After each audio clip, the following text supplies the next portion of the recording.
మీరు తిరిగి లేచిన తర్వాత కూడా నమ్మలేని వారిగా మీరు జీవిస్తుండగా అయ్యా మీరు నమ్మకమైన దేవుడు అని రుజువుపరుచుకున్న రోజులుగా ఈ 40 రోజులు పెద్దనైనా మాకు ప్రత్యక్షపరుచుకున్న గొప్ప రోజులు అయినా కాబట్టి తర్వాతి 3వ ఆదివారం ద్వారా అయ్యా మీ మరొక గొప్ప సందేశంతో మా జీవితాలు మోక్ష మార్గానికి నడిపించుకునే గొప్ప విధానంలో ఈ ప్రత్యేకమైన విశ్రాంతి దినాన్ని మాకు అనుగ్రహించేసినందుకు మీకే స్తుతులు స్తోత్రాలు. కాబట్టి అక్కడ కూడా అశ్రద్ధ నిర్లక్ష్యం చేయకుండా ప్రతి మోకాలు మీ పాసందులో మోకరిల్లి మీ నామానికి మహిమ ఘనత ప్రభావాలు కలిగించే బిడ్డలుగా ప్రతి ఒక్కరిని నడిపించమని యావరంతా కూడా మీరే తోడుగా నడిపించమని నీ కుమారుడు మా పైన యేసుక్రీస్తు ద్వారా వేడుకొంచున్నాము తండ్రి.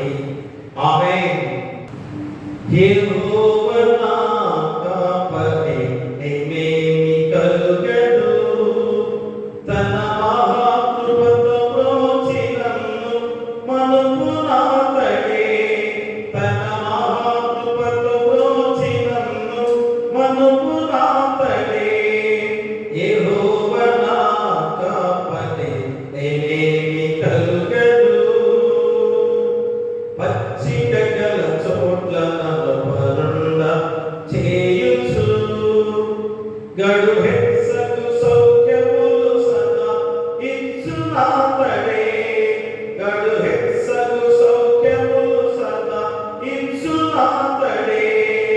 యెహోవా నా కాపరి నీవేమి కలుగదు, శాంతికర జనములకు నన్ను సాగచేయుచు, విశ్రాంతి ప్రాణమునకు సంగు విభుడు ఆతడే, విశ్రాంతి ప్రాణమునకు విభుడు ఆతడే. యెహోవా నా కాపరి నీవేమి కలుగదు,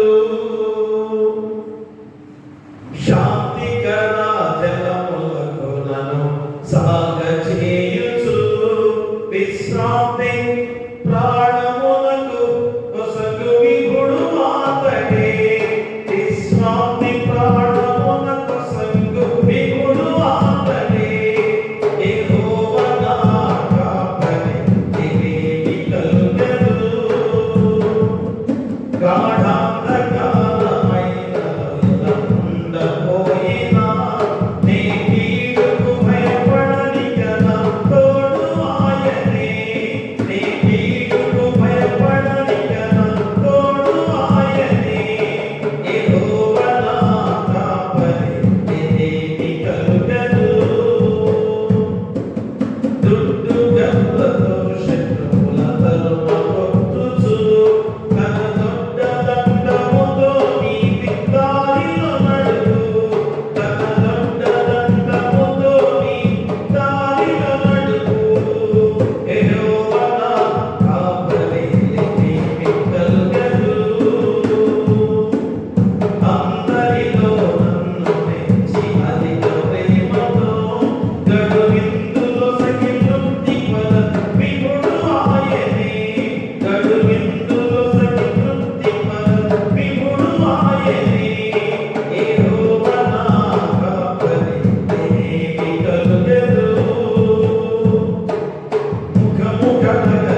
నిర్మల హృదయము నిరతంబు మాకిచ్చి, నిర్మల హృదయము నిరతంబు మాకిచ్చి, గుమిని వరమూలము గుచి దీవించి, ఆత్మ నడుపు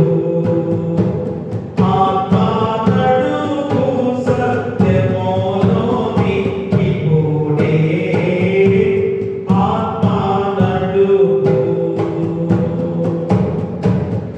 సకల మానవులలో అగణంగా శుభవార్త, సకల మానవులలో అగణంగా శుభవార్త, ప్రకటించు బలజ్ఞాన నిగమంబు నీచి, ఆత్మ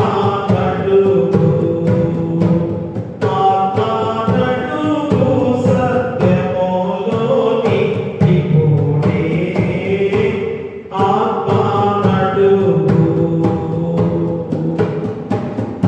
దీవించి పంపుము దైవాత్మమును,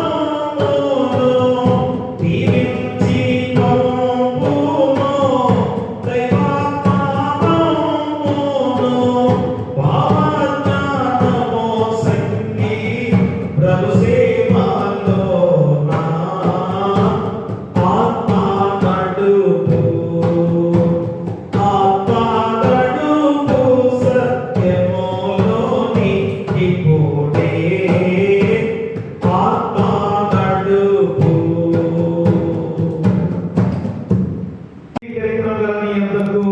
ఆశ్రయమకై వచ్చుచున్నాము. మా కొరకు చనిపోటకై నీ యొక్కై కుమారునిచ్చిన క్షమాపణ దయచేయము. మేము నీ కృప చేత నిత్య జీవం పొందినట్లు నిన్ను గురించియు నీ చిత్తమును గురించియు సరైన జ్ఞానమును నీ వాక్యములకు తగిన విధేయతను మా యందు నీ పరిశుద్ధాత్మ వలన వృద్ధి పొందింపమని మా ప్రభువైన యేసుక్రీస్తు ద్వారా వేడుకొనుచున్నాము. ఆమేన్. మన పరలోకపు తండ్రియగు సర్వశక్తిగల దేవుడు మనలను కనికరించి మన కొరకు చనిపోవడమే తన కుమారునిచ్చి ఆయన మూలమున మన పాపములన్నిటినీ క్షమించుచున్నాడు. ఆయన నామమున విశ్వాసముంచు వారికి దేవుని కుమారులు కలిగి అధికారం ఇచ్చుచు వారికి తన పరిశుద్ధాత్మను అనుగ్రహించును. నమ్మి బాప్తిసం పొందిన వారు రక్షింపబడును.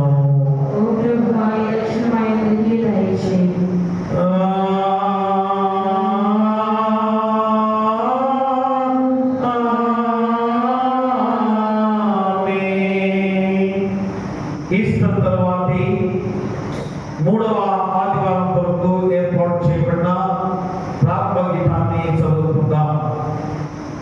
సర్వలోక నివాసులారా, దేవుని గురించి సంతోష గీతము పాడుడి. ఆయన నామ ప్రభావమును కీర్తించుడి.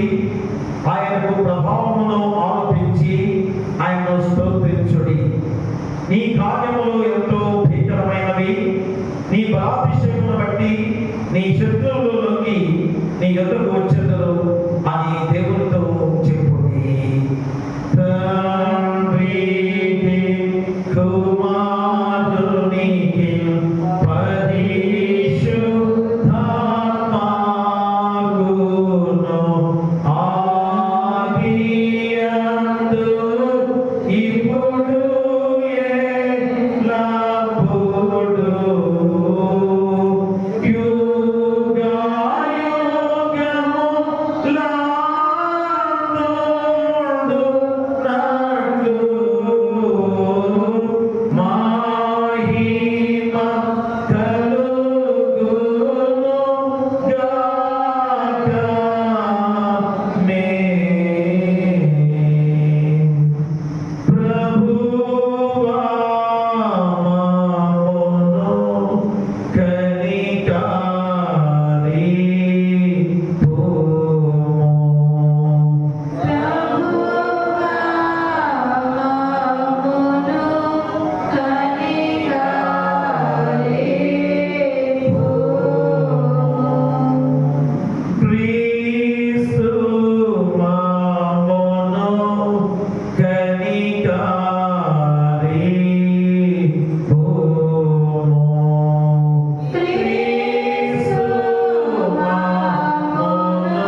వారికి నీ సత్యమును వెలుగును కనబరచి ఉన్నావు. క్రీస్తు మత సహవాసంలోనికి చేర్చుకోబడిన వారందరూ ఆ మతములకు ప్రతికూలమైన వాటిని విసర్జించి అనుకూలమైన వాటిని చేయనట్లు అనుగ్రహింపమని నీతోనూ పరిశుద్ధాత్మతోనూ సదా ఏకదేవుడై యుగ యుగంలో జీవించుచు పరిపాలించుండు నీ కుమారుడును మా ప్రభువైన యేసుక్రీస్తు ద్వారా వేడుకొనుచున్నాము. ఆమేన్. దయచేసి కూర్చోండి.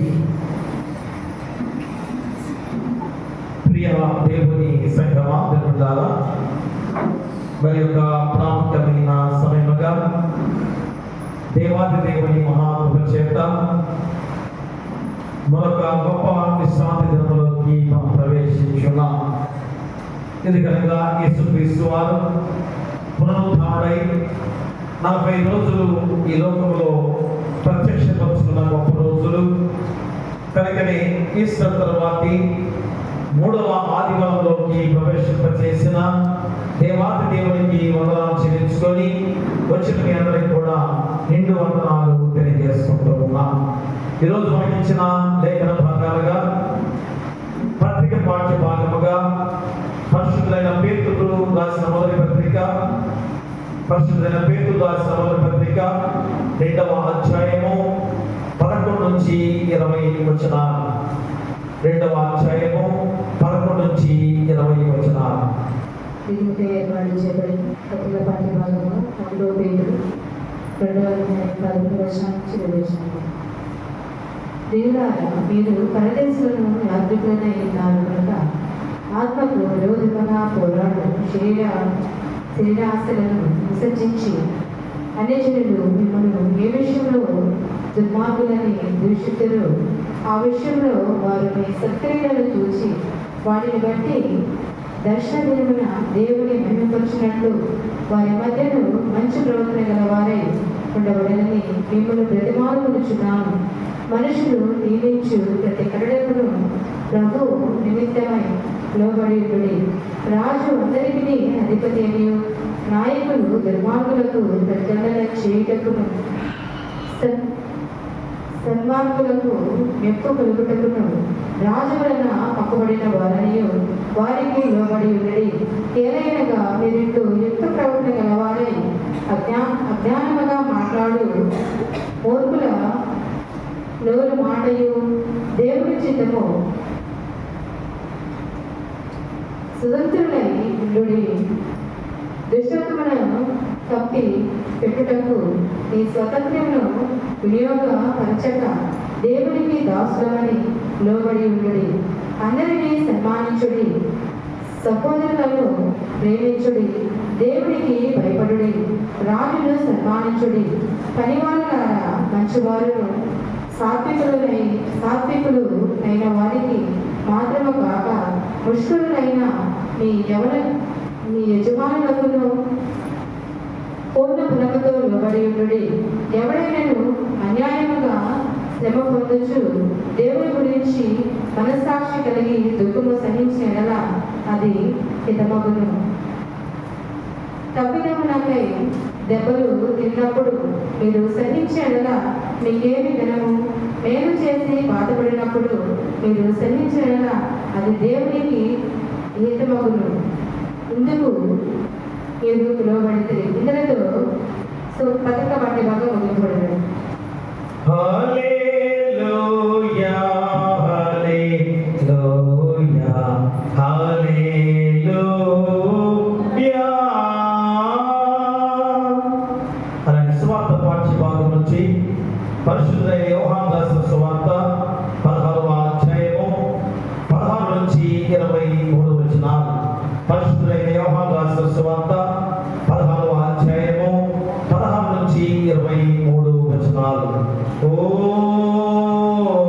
ప్రభువా, నీకు మహిమ కలుగును గాక. ఈ దినమునకై ఏర్పాటు చేయబడిన సువార్త పాఠ్యభాగము 23 కొంచెము కాలమైన తరువాత మీరిక నన్ను చూడరు, మరి కొంచెము కాలమునకు నన్ను చూచెదరని చెప్పాను. కాబట్టి ఆయన శిష్యులలో కొందరు కొంచెము కాలమైన తరువాత నన్ను చూడరు, మరి కొంచెము కాలమునకు నన్ను చూచెదరు. నేను తండ్రి యొద్దకు వెళ్ళుచున్నానని ఆయన మనతో చెప్పుచున్న మాట ఏమిటని ఒకరితో ఒకరు చెప్పుకొనిరి. కొంచెము కాలమని ఆయన చెప్పుచున్న మాట ఏమిటి? ఆయన చెప్పుచున్న సంగతి మనకు తెలియదని చెప్పుకొనిరి.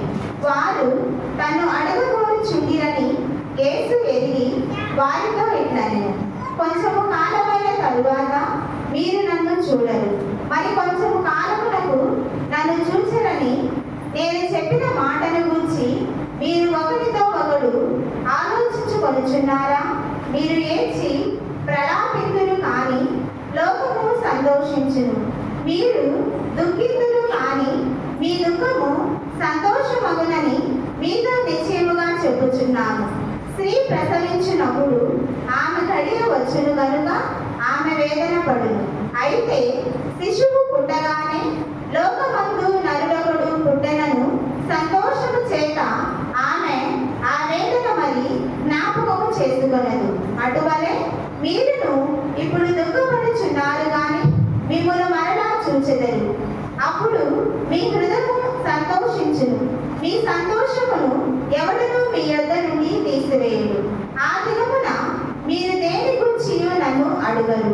మీరు తండ్రిని నా పేరిట ఏమి అడిగినను ఆయన మీకు అనుగ్రహించునని మీతో నిశ్చయముగా చెప్పుచున్నాను. ఇతడితో సువార్త పాఠ్యభాగము ముగించబడి ఉన్నది.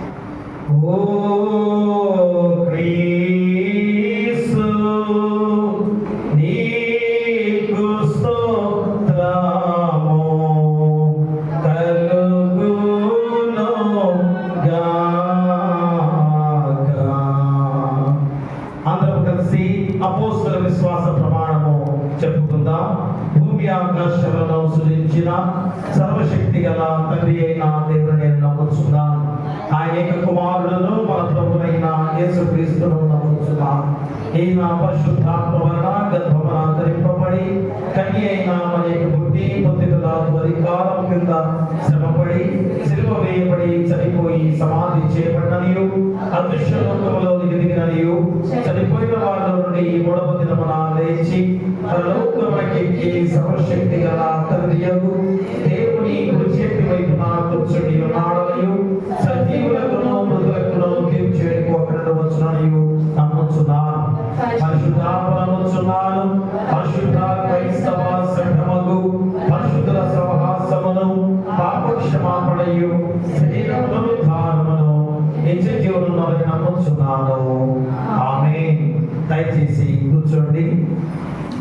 ఆంధ్ర క్రైస్తవ కీర్తన పుస్తకం నుంచి 366వ కీర్తన ధరణిలోని తాములనే ఛాయ మీద ఏల చింత ఏలవంత ఏలవంత ఇచట నీకు సోదరా పాలకుడు యేసు నీదు వందలెల్ల నేరుగా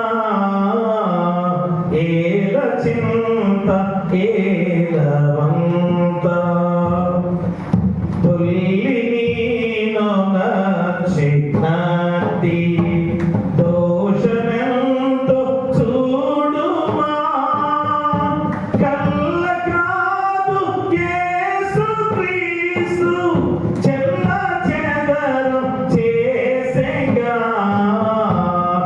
ఏల చింత ఏలవంత ఇచట నీకు క్రైస్తవా పాలకుడు యేసు నీదు వందలెల్ల నేరుగా ఏల చింత ఏలవంత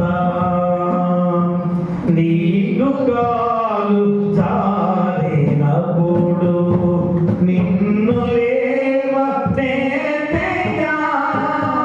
నీ కలుషము కడిగి వైచి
చింత ఏల పంత ఇచ్చట నీకు క్రైస్తవా పాలకుడు యేసు నీదు వందలెల్ల నెరుగుగా ఏల చింత ఏల వంత సంధియాంబు లేల నీకు స్వర్గనాథుడుండగా అందమైన ఈవులిచ్చి అతడు నిన్ను బ్రోవగా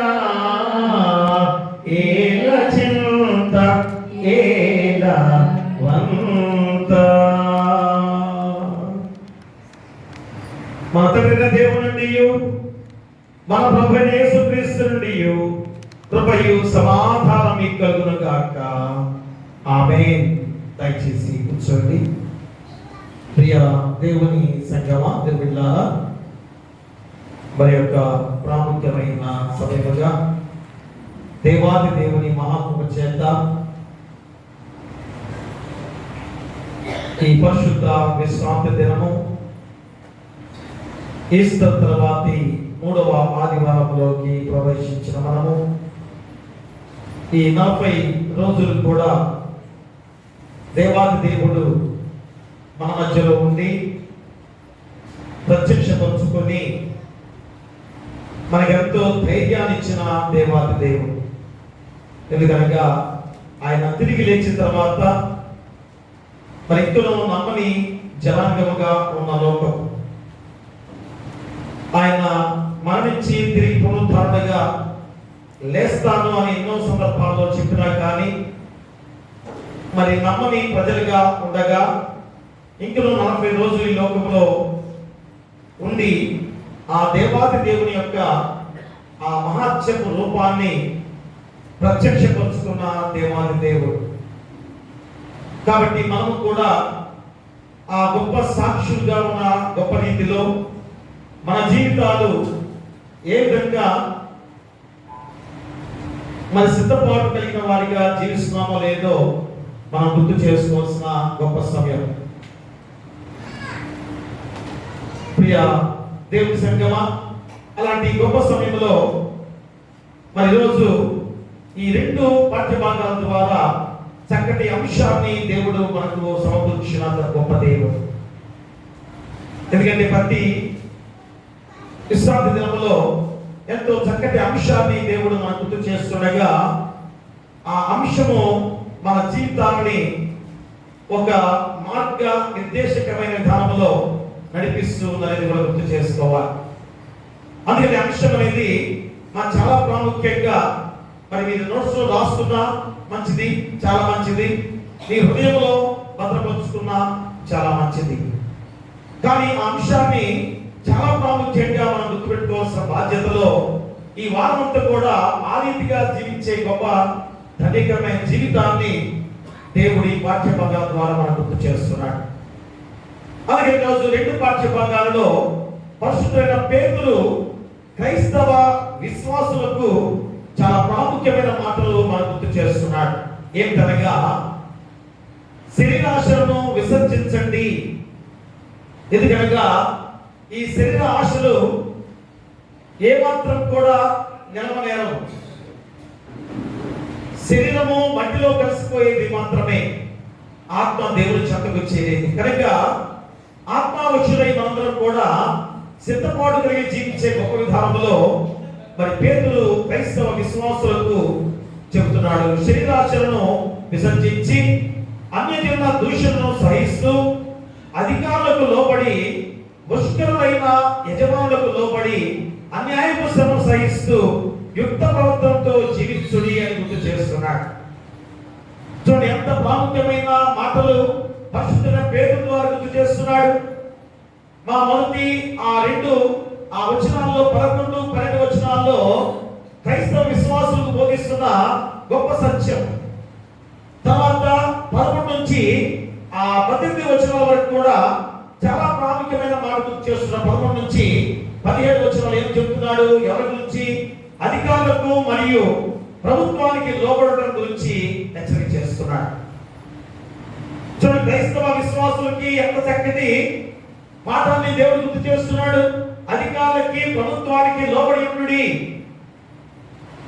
ఏది 11 నుంచి 17 వచనాలు కూడా ఆ రీతిగా గుర్తు చేస్తుండగా 18 నుంచి 20 వచనాలు కూడా ఎంత ప్రాముఖ్యమైన మాట్లాడగా బానిసలుగా ఉన్నవారు కానీ మరి పనివారిగా ఉన్నవారు కానీ వారందరూ కూడా తమ యజమానులకి లోబడి ఉండాలి. ఎంత ప్రాముఖ్యమైన మాటలు యేసుక్రీస్తు వారి ద్వారా పరిశుద్ధమైన పేతురు ద్వారా మనం గుర్తు చేసే గొప్ప మాటలు. అంటే యేసుక్రీస్తు వారు ఈ లోకంలో ఉన్నప్పుడు ఆయన ఏ రీతిగా లోబడి ఉన్నారు, అందరి విషయంలో కూడా ఎలాగ తగ్గి ఉన్నాడు, ఆ గొప్ప సాక్షులుగా ఈరోజు మనందరం ఉన్నాం కనుక మనం కూడా ఎలా ఉండాలి? క్రైస్తవ విశ్వాసులుగా మనం శరీరాశను విసర్జించాలి. అన్యజనుల దూషణను సహిస్తూ చూడండి ఎంత గొప్ప మాటలు. అలాంటి గొప్ప విధానంలో అధికారులకు లోబడి, ముష్కరులైన యజమానులకు లోబడి, అన్యాయము శ్రమను సహిస్తూ యుక్త ప్రవర్తనతో జీవించుడి. ఎందుకు మీరు పిలువబడితే అన్న వాక్యాన్ని రోజు గుర్తు చేస్తున్నాడు పేతురు. మనం దేనికి పిలువబడ్డాము గుర్తు చేస్తున్నాడు.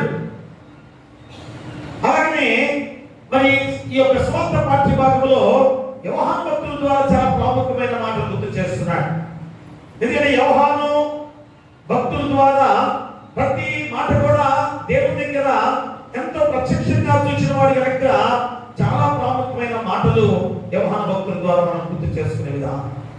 అందుకే రోజు ప్రభు మెడగంలో శిష్యులతో మరి ఆ కాలంలో రోజు ఏ రీతిగా ఆ శిష్యులందరూ కూడా ఎంత బాధపడుతున్నారు, భావోద్వేగానికి గురవుతున్నారు. అయ్యేంటి? యేసుక్రీస్తు వారు కనపడకుండా పోవటం ఏంటి? యేసుక్రీస్తు వారు కనపడకుండా పోవటం ఏంటి? కొన్ని రోజులేమో కనపడతాడంట, తర్వాత కొన్ని రోజులు కనపడకుండా పోతాడని ఎందుకని ఆయన చెప్పాడు అన్న విధానంలో వారి హృదయము భావోద్వేగానికి గురైన సందర్భం అది. చాలా బాధతో కూడిన సందర్భంలో వారు ఉన్నప్పుడు మరి యేసుక్రీస్తు వారు వారికి ఎలాంటి చక్కటి మాటలు గుర్తు చేస్తున్నాడో వారికి అందరూ కూడా మీరు ఏ రీతిగా ఉన్నారో మరి ఇప్పుడు ఈ లోకంలో ఉండగా మీరందరూ కూడా శ్రమ అనుభవిస్తుంటారు. శ్రమ సహజమే. ఎందుకని మా ఈ లోకము అపవాదేశం చేస్తుంది కనుక ప్రతి ఒక్కరు కూడా శ్రమ అనుభవించాల్సిందే. కానీ ఆ శ్రమలు ఓర్చుకునేవాడు, ఆ శ్రమలు ఓర్చుకుని సహించేవాడు సంతోషముతో, నిత్య సంతోషముతో ఉండే గొప్ప బాధ్యత నీకు నేను అనుగ్రహిస్తానని వాగ్దానం చేస్తున్నాడు. చూసారా, నేను మీకు వాగ్దానం చేస్తున్నాను. దుఃఖంలో ఉన్న మీ జీవితాలకి నిత్యమైన సంతోషాన్ని నేను ఇస్తానని వాగ్దానం చేస్తున్నాడు. తెలుగులా మరి లోకంలో జీవిస్తున్న మనము ఎందుకు దుఃఖపడుతున్నారు అదే గుర్తు చేస్తున్నాడు. ఈరోజు మా 2 వాక్య భాగాలలో మనకు వచ్చే శ్రమని ఓర్చుకోమంటాడు, శ్రమని ఎదుర్కోమంటున్నాడు. చూడక్కడేమో ఆ రోమా చక్రవర్తి పరిపాలించే విధానంలో క్రైస్తవుని ఎలాగ హింసిస్తున్న సమయంలో పేతురు ఏ రీతిగా ఆ క్రైస్తవ విశ్వాసులకి ఎంత భరోసా ఇచ్చే వాక్య భాగాన్ని మనకు తెలియజేస్తుండగా యేసుక్రీస్తు వారు ఆ శిష్యుల యొక్క బాధాకరమైన జీవితాన్ని సంతోషకరంగా మార్చిన సందర్భాన్ని ఈ 2 పాఠ్య భాగాల ద్వారా మనం గుర్తు చేస్తున్నాడు. కాబట్టి మూల వాక్యంగా మనం చూసినట్లయితే యోహాను సువార్త 16వ అధ్యాయము 20వ వచనాన్ని మూల వాక్యంగా చదువుకుందాం. మీరు ఏడ్చి ప్రలాపింతురు కానీ లోకము సంతోషించును, మీరు దుఃఖింతురు కానీ మీ దుఃఖము సంతోషమునని నీతో నిశ్చయముగా చెప్పుచున్నాను. ప్రేమరా, మీరు ఏడ్చి ప్రలాపింతురు కానీ లోకము సంతోషించును, మీరు దుఃఖింతురు కానీ మీ దుఃఖము సంతోషమునని మీతో నిశ్చయముగా చెప్పుచున్నాను. నిశ్చయము ఖచ్చితంగా ఆయన చెప్పిన మాట నెరవేరుతుంది అని చెప్పే గొప్ప మాట. అందుకని క్రైస్తవ జీవితంలో మహోన్నతమైంది శ్రమ మహోన్నతమైంది అనేసరికి మనకి బాధ వేస్తుంది కదా. అదేంటి శ్రమ పడటం అనేది మహోన్నతమైందా? చూడండి, ఈరోజు శ్రమ అనే మాట క్రైస్తవ జీవితాలకి ఎంతో గొప్పదిగా చెబుతున్నాడు దేవుడు. క్రైస్తవులు ఎన్ని శ్రమ అయినా ఓర్చుకోవాల్సిన బాధ్యతను నీకు గుర్తు చేస్తున్నాడు. ఇంకా మరి విశ్వాసం దృఢపడాలంటే, నీలో ఉన్న విశ్వాసం దృఢపడాలంటే శ్రమ అనుభవించాల్సిన విధానమే. మరి సాక్షిగా నిలవాలంటే శ్రమ అనుభవించాల్సిందే. నువ్వు ఒక దేవునికి సాక్షిగా ఉండాలంటే నువ్వు శ్రమ అనుభవించాల్సిందే. చూడండి, జయ జీవితం పొందాలంటే శ్రమ అనుభవించాల్సిందే. ఇంకా ఉంటాడు, శ్రమ అంటే హింస పడమే కాదు, శ్రమ గొప్ప పోరాటం అని గుర్తు చేస్తున్నాడు. చూసారా, శ్రమ అనే మాటకి నీవు నేను భయపడుతున్నామేమో. భయపడుతున్నామా? క్రైస్తవ జీవితాల్లో శ్రమ అనే దానికి భయపడవద్దని మళ్ళా చెబుతున్నాడు యేసుక్రీస్తు వారు. ఎందుకంటే తప్పిదం చేసిన ఆ తప్పిదానికి శిక్ష అనిపించడం అనేది సహజమే. కానీ ఏ తప్పిదం చేయకుండా నువ్వు ఆ శిక్ష అనిపించే విధానంలో ఉన్నవాడిగా ఓర్పు సహనంతో ఉంటే అది దేవునికి హితమగునని మా దేవుడు గుర్తు చేసే గొప్ప మాట. క్రైస్తవుడిగా నువ్వు ఎన్ని శ్రమ వచ్చినా కానీ ఏం చేయాలి? ఓర్చుకోవాలి, సహించాలి. ఉన్నావా? చూడండి, మళ్ళా పునరుద్ధారణ యేసుక్రీస్తు వారు తిరిగి లేచి 40 రోజులు మనం ప్రత్యక్షపరుచుకునే ఈ గొప్ప రోజుల్లో ఇంత గొప్ప మాటలు దేవుడు మనకు బోధిస్తున్నాడంటే క్రైస్తవుడిగా నువ్వు ఎలా జీవిస్తున్నావు? నీకు వచ్చే శ్రమను ఎలా ఓర్చుకుంటున్నావు? ఆ శ్రమ వచ్చినప్పుడు బలహీనుడుగా దిగిదారిపోవద్దు, మా బలహీనుడుగా నువ్వు మరవద్దు. ఆ శ్రమ వచ్చినప్పుడే దేవుల్లో బలమైన వాడిగా ఉండాలి, దేవుల్లో బలమైన వాడిగా ఉండాలి. అదే చెబుతున్నాడు. క్రీస్తు మా బిడ్డలుగా ఉన్నవారు ప్రత్యేకించబడి అన్యజనముగా ఉన్న ప్రపంచంలో జీవిస్తూ ఎదుర్కోవటమే విభిన్న పరిస్థితులకు, వ్యక్తులకు, వ్యవస్థలతో భౌతికంగా, మానసికంగా, ఆధ్యాత్మికంగా సంఘర్షించడమే అని గుర్తు చేస్తున్నాడు. అంటే క్రైస్తవులుగా మనందరం కూడా ప్రత్యేకించబడిన వారం కాబట్టి ఎలా ఉండాలి? అన్యజనులకు ఒక మాదిరికరమైన జీవితం ఉండాలి, మా మాదిరిగా జీవించాలి. ఎందుకంటే ఈ లోక పరిస్థితులు ఎలా ఉన్నాయి? మా ప్రపంచంలో జీవిస్తున్న అందరం కూడా విభిన్న పరిస్థితుల్లో జీవిస్తున్నాం, విభిన్న వ్యక్తుల మధ్య జీవిస్తున్నాం. నీది ఒక ఆలోచన, నీది ఒక ఆలోచన, నాది ఒక ఆలోచన కదా. ఈ ఆలోచన అన్ని ఆలోచన ప్రకారంగా ఈ విభిన్న వ్యక్తుల మధ్య మనం జీవిస్తున్నాం కనుక నువ్వు ఎలాంటి వాటిని ఎదుర్కోగలవో అలాంటి శక్తివంతులుగా ఉండాల్సిన బాధ్యత. ఇంకను వ్యవస్థలతో పోరాడుతున్నావు, మా భౌతికంగా, మానసికంగా నువ్వు ఎదుర్కొంటున్నావు, ఆధ్యాత్మికంగా సంఘర్షించడమే నీ బాధ్యత. ఆధ్యాత్మికంగా సంఘర్షించడమే నీ బాధ్యత. అంతేగాని అయ్యో భౌతికంగా, మానసికంగా నేను ఇంత బాధ ఎందుకు అనిపించాలి, వ్యవస్థతో నేను ఇంతగా ఎందుకు పోరాడాలి, వ్యక్తులతో ఇంతగా ఎందుకు పోరాడాలి అని అనుకుంటున్నావేమో. కానీ క్రైస్తవ జీవితం అనేది ఇలాంటి వాటన్నిటి కూడా ఆధ్యాత్మికంగా ఎదుర్కోవాల్సిన బాధ్యత. అంటే అర్థం ఏంటి? ఆధ్యాత్మికంగా ఎదుర్కోవడం అంటే శాంతియుతమైన విధానంలో మా శాంతి మార్గాన్ని ఎంచుకొని ఒక చెప్పదెబ్బ కొట్టినప్పుడు ఏం చేయాలి? మళ్ళా రెండో చెప్ప కొట్టు అన్న రీతిలో జీవించే వారికి ఉండాలి. మా చెప్పదెబ్బ నీకు ఎవరన్నా వచ్చి నేను చెప్పదెబ్బ కొట్టారప్పుడు ఏం చేయాలి? మనకు చెప్ప చూపాలి. చూపుతారా? మనకు చెప్ప చూపిస్తారా? వెంటనే మన కింద పడేసుకుంటారు కదా. ఆ చెప్పదెబ్బ కొట్టినప్పుడు వెంటనే 10 దెబ్బలు కొట్టే రీతిలో క్రైస్తవులుగా ఉంటున్నాం. అంటే యేసుక్రీస్తు వారు బోధించిన ఈ గొప్ప సత్యం ఏంటో ఈరోజు నువ్వు తెలుసుకునే వాడిగా ఉండాల్సిన బాధ్యతని గుర్తు చేస్తున్నాడు. అందుకనే ఈ 2 పాఠ్య భాగాలు క్రోడీకరించి చక్కని అంశాన్ని దేవుడు గుర్తు చేస్తున్నాడు ఈరోజు. ఏమిటనగా శ్రమతో కూడిన మనస్సు జయమునిచ్చుట. ప్రియ దేవులారా, శ్రమతో కూడిన మనస్సు ఏం చేస్తుంది? నీకు జయాన్ని ఇస్తుంది. కాబట్టి శ్రమకు భయపడవద్దు. ఎన్ని శ్రమ వచ్చినా కానీ ఎదుర్కొనే క్రైస్తవుడిగా ఉండాలి. ఖచ్చితమైన మాట. కాబట్టి క్రైస్తవుడిగా ఎంత ఓర్పు సహనం ఉండాలి? అలాంటి ఓర్పు సహనం మనలో ఉందా? అందుకని ఈరోజు ఈ అంశం ద్వారా శ్రమతో కూడిన మనస్సు జయమించుట అన్న అంశాన్ని ఈరోజు నీకు గుర్తు చేస్తున్నాడు. ఎంత జయాన్ని ఇస్తుందో ఈరోజు నువ్వు తెలుసుకోబోతున్నాం చివరిలోకి వచ్చేసరికి. మరి ఆ జయకరమైన జీవితము పొందాలంటే నువ్వు ఏం చేయాలి? ఆ శ్రమతో కూడిన మనసుతో ఉన్న నీవు ఆ జయం పొందుకోవాలంటే నువ్వు ఏం చేయాలి? అందుకని రెండు అంశాలుగా యోహాను భక్తులు గాని పేతురు గాని ఇద్దరు కూడా యేసుక్రీస్తు వారి దగ్గర ఉన్న సాక్షులు కదా. ఇద్దరు కూడా స్వయంగా యేసుక్రీస్తు వారి దగ్గర ఉన్న సాక్షులు. అలాంటి వారు చెప్పే మాటలే ఈ రోజు ఈ 40 రోజులు యేసుక్రీస్తు వారు మన మధ్యలో నివసించిన ఆ ప్రత్యక్షత గురించి రోజు వారిద్దరు కూడా మనకు బోధిస్తున్నారు. వారే మొట్టమొదటిగా పేతురు గురించి మనం గుర్తు చేసినట్లయితే, పేతురు రాసిన మొదటి పత్రికలో మరి ఏమని చెబుతున్నాడు? శ్రమతో కూడిన మనస్సు ఏం చేయాలి? దేవుణ్ణి ఎరునట్లు చేస్తుంది. మొట్టమొదటి ఉపంశం దేవుణ్ణి ఎరునట్లు చేయుట. మా జయాన్ని పొందుకున్న మనందరం కూడా ఎలా ఉండాలి? దేవుని ఎరిగిన వారికి ఉండాలి. ఎందుకంటే యేసుక్రీస్తు తిరిగి లేచిన తర్వాత శిష్యులు ఎలా ఉన్నారు? మా భయంతో వణికిపోతూ ఆ మేడగదిలో దాక్కున్నారు. అందుకని యేసుక్రీస్తు వారు లేచిన తర్వాత తండ్రి దగ్గరికి వెళ్ళలేదు, ఆరోహణం అవ్వలేదు. మరలా వచ్చి అందరూ కూడా ప్రత్యక్షపరచుకోవడానికి 40 రోజులు కూడా ఈ లోకంలో నివసించిన దేవాది దేవుడు.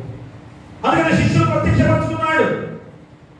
మా ప్రతి శిష్యుడు కూడా ప్రత్యక్షపరచుకొని, ఎంతో మందికి ప్రత్యక్షపరచుకొని, ఇదిగో నా శరీరము తిరిగి మళ్ళా లేపబడింది, శక్తివంతమైన రూపంతో లేపబడిందని నిరూపించుకున్న దేవుడు. వారికి సాక్షులుగా పేతురు, యోహాను ఇద్దరు కూడా ఈ రోజు నీకు నాకు బోధిస్తున్న ఒక వాక్యం. అందుకనే శ్రమతో కూడిన మనస్సు దేవుణ్ణి ఎరిగినట్లు చేస్తుంది. ఆ దేవుని ఎరిగిన నీ జీవితమే జయకరమైన జీవితం గుర్తు చేస్తున్నాడు. ఎప్పుడైతే దేవుని ఎరిగి ఉంటావో అది జయకరమైన జీవితమే. అందుకనే ఈ పునరుద్ధరణ పండుగ రోజుల్లో జయ జయ అంటూ మనం పాడుకునే పాటలే కదా. జయ జయ యేసు, జయ జయ యేసు అని జయ హే జయ హే అని దేవుని ఎందుకు పాడుకుంటున్నాం? గీతం జయ జయ గీతం అని ఎందుకు పాడుకుంటున్నాం? ఆ జయకరమైన జీవితాన్ని మనకి ఇచ్చాడు కనుక, ఖచ్చితంగా ఆ జయకరమైన జీవితంలో ఉన్నావు కనుక నువ్వు ఖచ్చితంగా దేవుని ఎరిగిన వాడిగా ఉండాలి. దేవుని ఎరిగిన వాడిగా ఉంటే ఈరోజు నువ్వు లోకంలో ఇలాగా జీవిస్తావా? ఈ రీతిగా జీవిస్తావా? నీ జీవితం ఎలా ఉండాలి? నీ మార్గం ఎలా ఉండాలి? నీ నడవడిక ఎలా ఉండాలి? యథార్థమైన జీవితం నీది ఎలా ఉండాలి? నీ విశ్వాస జీవితం ఎలా ఉండాలి? ఇవన్నీ కూడా పేతురు రాసిన మొదటి పత్రిక ద్వారా మనకు గుర్తు చేస్తున్నాడు. అదే చూడండి, పేతురు రాసిన మొదటి పత్రిక 2వ అధ్యాయము 19వ వచనాన్ని చదవండి. ఎవడైనా అన్యాయముగా శ్రమ పొందుచు దేవుని గురించిన మనస్సాక్షి కలిగి దుఃఖము సహించిన అది హితమగును. ప్రియ దేవుడారా, ఎవరైనా అన్యాయంగా శ్రమ పొందుచు దేవుని గురించిన మనస్సాక్షి కలిగి దుఃఖము సహించిన అది హితమగును. చూసారా? అన్యాయంగా శ్రమ పొందుచు నువ్వేమి ఏ విధమైన తప్పు చేయలేదు, నువ్వు తప్పు చేయకుండా శ్రమ ఎదుర్కొంటున్నావు. అది దేవునికి మెచ్చుకోదగ్గదే అని చెప్పేసి దేవుడు చెబుతున్నాడు. మరి దేవునికి మెచ్చుకోదగ్గదే కానీ నువ్వు శ్రమ ఎదుర్కొంటున్నావు కనుక, అయ్యో నేను ఏ తప్పు చేయలేదు కదా, తప్పు చేయకుండా నా మీద ఎందుకు ఆ శిక్ష వేశారు, లేదా ఆ శిక్ష నాకు ఎందుకు పడుతుంది, కాబట్టి నేను ఊరుకోను, నేను ఆ శిక్షకి తగ్గట్టుగా తిరిగి ప్రతిదండన చేస్తాను అనే మాట క్రైస్తవ విశ్వాసంలో ఉండకూడదు, క్రైస్తవ జీవితంలో రాకూడదు. అంటే ప్రతీకారానికి ప్రతీకారము తీర్చుకోకూడదు. తీర్చుకుంటున్నారా ప్రేమలా? చాలా జాగ్రత్తగా ఆలోచించేయండి. ప్రతీకారానికి ప్రతీకారం తీర్చుకోకూడదు. అలా తీర్చుకోదలుచుకుంటే యేసుక్రీస్తు వారు ఎంత మంది ఈ రోజు చనిపోయేవారు కదా. ఆయన ప్రతీకారం తీర్చుకోదలుచుకుంటే వేల సైన్య దూతల సైన్య సమూహము ఆయన గురించి పోరాడేవి. కానీ అందుకని ఒక మాదిరికరంగా చూపించడానికి ఆయన ఎంతగా శ్రమలు ఎదుర్కొన్నాడో మనందరం గమనించుకోవాలి. అందుకని మా ప్రభు శిష్యరికంలో పేతురు ఎంత గొప్ప మాటలు ఈరోజు మనం గుర్తు చేస్తున్నాడు అనగా, ఆనాడు రోమా చక్రవర్తి నీరో మా క్రైస్తవుల యొక్క ద్వేషం, కాఠిన్యం భయంకరంగా ప్రదర్శించే కాలంలో, హింసించే కాలంలో శ్రమలు ఎన్నో ఎదుర్కొన్నారు క్రైస్తవ విశ్వాసం. ప్రియమైన నీరో చక్రవర్తి, రోమా సామ్రాజ్యాన్ని పరిపాలించే నీరో చక్రవర్తి క్రైస్తవులపై ఎన్నో దాడులు చేస్తున్నాడు, ఎంతో కఠినమైన నిర్ణయాలు చేస్తున్నాడు. అలాంటి శ్రమలు ఎదుర్కొన్న సమయంలో మన విశ్వాసులకు ప్రోత్సాహ ధైర్యాలను అందజేస్తూ ఈ పత్రిక పేతురు రాసిన మొదటి పత్రిక ద్వారా మనం గుర్తు చేస్తుందా. అదే చూడండి 11వ వచనంలో చెబుతున్నాడు, ప్రియులారా మీరు పరదేశులను యాత్రికులనే ఉన్నారు కనుక ఆత్మకు విరోధముగా పోరాడు శరీరాశను విసర్జించి అన్యజనుడు మిమ్మల్ని ఏ విషయంలో దుర్మార్గులను దూషిస్తున్నో ఆ విషయంలో వారిని సత్యంలో చూచి వాటిని బట్టి దర్శన దినమున దేవుని మహిమపరచునట్లు వారి మధ్యలో మంచి ప్రవర్తన గలవారై ఉండవలనని మిమ్మల్ని బతిమాలుకొనుచున్నాను. ఎంత గొప్పగా చూడండి, పేతురు బతిమాలుచున్నాడు. పేతురు బతిమాలుచున్నాడు ఏమని? అయ్యా మీరు శరీరాశను విసర్జించండి. ప్రియులారా, ఎంత చక్కగా పిలుస్తున్నాడు చూడండి. ప్రియులారా అంటే ఎంత హృదయానికి హత్తుకునే మాట. ప్రియులారా మీరు పరదేశులను యాత్రలై ఉన్నారు గనక ఆత్మ విరోధంగా పోరాడు శరీరాశలను విసర్జించండి. ఈ శరీరాశలు ఏం చేస్తున్నాయి? ఆత్మ విరోధంగా పోరాడే తత్వం. కాబట్టి శరీరాశను విసర్జించండి. దాని ద్వారా ఆత్మ ఏ విధంగా కూడా బలపడద్దు అని గుర్తు చేస్తున్నాడు ప్రియ దేవులారా. అందుకని అన్యజనులు మిమ్మల్ని ఏ విషయంలో దుర్మార్గం తీసుకుంటారో ఆ విషయంలో వారు మీ శక్తిని చూచి వాటిని బట్టి దర్శన దినమున దేవుని మహిమపరుచున్నట్లు వారి మధ్య మంచి ప్రవర్తన గలవారై ఉండవలనని మిమ్మల్ని బతిమాలుచున్నాను. అంటే అర్థమేంటి? మా క్రైస్తవులుగా ఒక మాదిరికరంగా ఉండాలి. క్రైస్తవులుగా నిన్ను చూసి అన్ని జనులు మారాలి. అంతేగాని బలవంతంగా మత మార్పిడి ఈ మధ్య కొత్త మాటలతో సృష్టిస్తున్నారు కదా, మత మార్పిడి చేస్తున్నారు అని గగ్గోలు పెడుతున్నారు లోకముగా ఈరోజు మనం చూస్తున్నాం. ఆ రోజు రోమా సామ్రాజ్యం నీరో చక్రవర్తి పరిపాలించే ఆ శ్రమలు ఈ రోజు కూడా కొంతమంది మత మార్పిడి అని చెప్పేసి కావాలని రెచ్చగొట్టి మతాల మధ్య చిచ్చులు రెచ్చగొడుతున్న ఒక భయంకరమైన విధానం కదమ్మా. కాబట్టి ఈ రోజు కూడా అది ఉంది. కాబట్టి ఇక్కడ మత మార్పిడి అనే విధానంలో బలవంతంగా కూర్చోబెట్టి యేసుక్రీస్తు వారిని నమ్ము, యేసుక్రీస్తు వారు నిజమైన దేవుడని చెబుతున్నాం మనం కాదు. దేవుని వాక్యాన్ని ఉన్నతున్నట్లుగా చెప్పే క్రైస్తవ జీవితాలు కదా. మా క్రైస్తవ విధానంలో మనం చెప్పే మాటలు బైబిల్ గ్రంథంలో ఉన్న మాటలు ఖచ్చితంగా చెప్పే మాటలు. మరి ఈ యొక్క వాక్యం ద్వారా నీ జీవితాన్ని మార్చుకుంటే అది మత మార్పిడి ఎలాగవుతుంది? కాబట్టి ఈరోజు ప్రియ దేవులారా ఈ యొక్క మాటలు మరి పరిశుద్ధమైన పేతురు ద్వారా చెబుతున్న ఈ గొప్ప మాటలు ఏమిటనగా సత్యను చూచి అన్యజనులుగా వారు ఏం చేయాలి? మీ మాదిరికరమైన జీవితాన్ని నుంచి కావాలి. క్రైస్తవులో ఉన్న గొప్ప ఆదర్శమైన జీవితం అది. ఉన్నామా? క్రైస్తవులుగా ఆదర్శమైన జీవితాలను జీవిస్తున్నామా? చూడండి, ఎవరికి లేని బాధ్యత క్రైస్తవులుగా మనకే ఉంది. క్రైస్తవులు ఎంత ఆదర్శవంతులు, క్రైస్తవ జీవితం ఎంత గొప్పది, క్రైస్తవ జీవితం ఎంత సంతోషకరమైన జీవితం అని ఈరోజు గుర్తు చేస్తున్నాడు. కానీ నువ్వేం చేస్తున్నావు? అబ్బో మాకు అన్ని శ్రమలే, అన్ని మాకు బాధలే అని భావిస్తూ క్రైస్తవుడిగా నువ్వు జీవిస్తున్నావంటే క్రైస్తవుడవు కాదేమో. ఒకసారి ఆలోచన చేసుకొని క్రైస్తవుడు అనే అర్థం ఏంటి? క్రీస్తును ధరించుకున్న వారు, క్రీస్తును పొందుకున్న వారు, క్రీస్తుతో సహవాసం చేసిన వారు. కాబట్టి ఈరోజు చాలా ప్రాముఖ్యంగా పేతురు ద్వారా తెలియజేస్తున్నాడు ఏంటంటే న్యాయంగా శ్రమ పొందుచు దేవుని గురించి మనస్సాక్షి కలిగి దుఃఖం సహించిన అది హితమగును. ఎంత గొప్ప మాట చూడండి. న్యాయముగా శ్రమ పొందుచు అంటే అన్యాయం చేయకుండా మా న్యాయంగా ముందుకు వెళ్తున్నప్పుడు నీకు కొన్ని శ్రమలు వచ్చాయి. ఆ శ్రమలు పొందుచు దేవుని గురించిన మనస్సాక్షి కలిగి అయ్యో నా దేవుడు గొప్ప దేవుడు కాబట్టి సాక్షిగా ఉన్నాను కనుక ఎన్ని శ్రమలు వచ్చినా నేను ఎదుర్కోగలను. కాబట్టి ఆ అన్యాయానికి మళ్ళా పోయి అన్యాయం చేయను. ఇక నేను ఏ విధమైతే ప్రతీకారంగా తీర్చుకోను అన్న మాట ఖచ్చితంగా క్రైస్తవుడిగా నువ్వు అనుకోవాల్సిందా. కాబట్టి అలాంటి మనస్సాక్షి కలిగి దుఃఖం సహించేలా అది హితమగును. అంటే అర్థం ఏంటి? నేను చేసి బాధపడినప్పుడు మీరు సహించినట్లా అది దేవునికి హితమగును. నేను చేసిన దుఃఖపడితే మా దుఃఖపడినా కానీ నువ్వు ఓర్చుకోవాలి. ఎంత దుఃఖమైనప్పుడు కానీ మళ్ళా దాన్ని ప్రతీకారంగా తీర్చుకోవద్దు. అప్పుడే దేవునికి హితమగును, దేవునికి ఇష్టమవుతుంది. అది ఖచ్చితంగా మనం గమనించాలి. అంతేగాని వాడు కొట్టాడు కనుక వాడిని చంపాలి, వాడిని మనం ఇలా చేశారు కనుక ప్రతీకారంగా 10 మంది నేను చంపాలి, 10 మంది చంపారు కనుక 20 మంది నేను చంపాలి. అది క్రైస్తవ విశ్వాస జీవితానికి మెట్టు కాదు, మా క్రైస్తవ జీవితాలకి మంచిది కాదు. కాబట్టి ఈరోజు క్రైస్తవులుగా మనందరం కూడా దేనికి పిలువబడ్డాం? మేలు చేసి బాధపడినప్పుడు మీరు సహించేలా అది దేవునికి హితమగును. ఎందుకు మీరు పిలువబడితే క్రైస్తవులుగా అందరం కూడా దేవుని రాజ్యానికి వారసులుగా పిలువబడ్డామని దేవుడు చెబుతున్నాడంటే ఎంత గొప్ప మాట.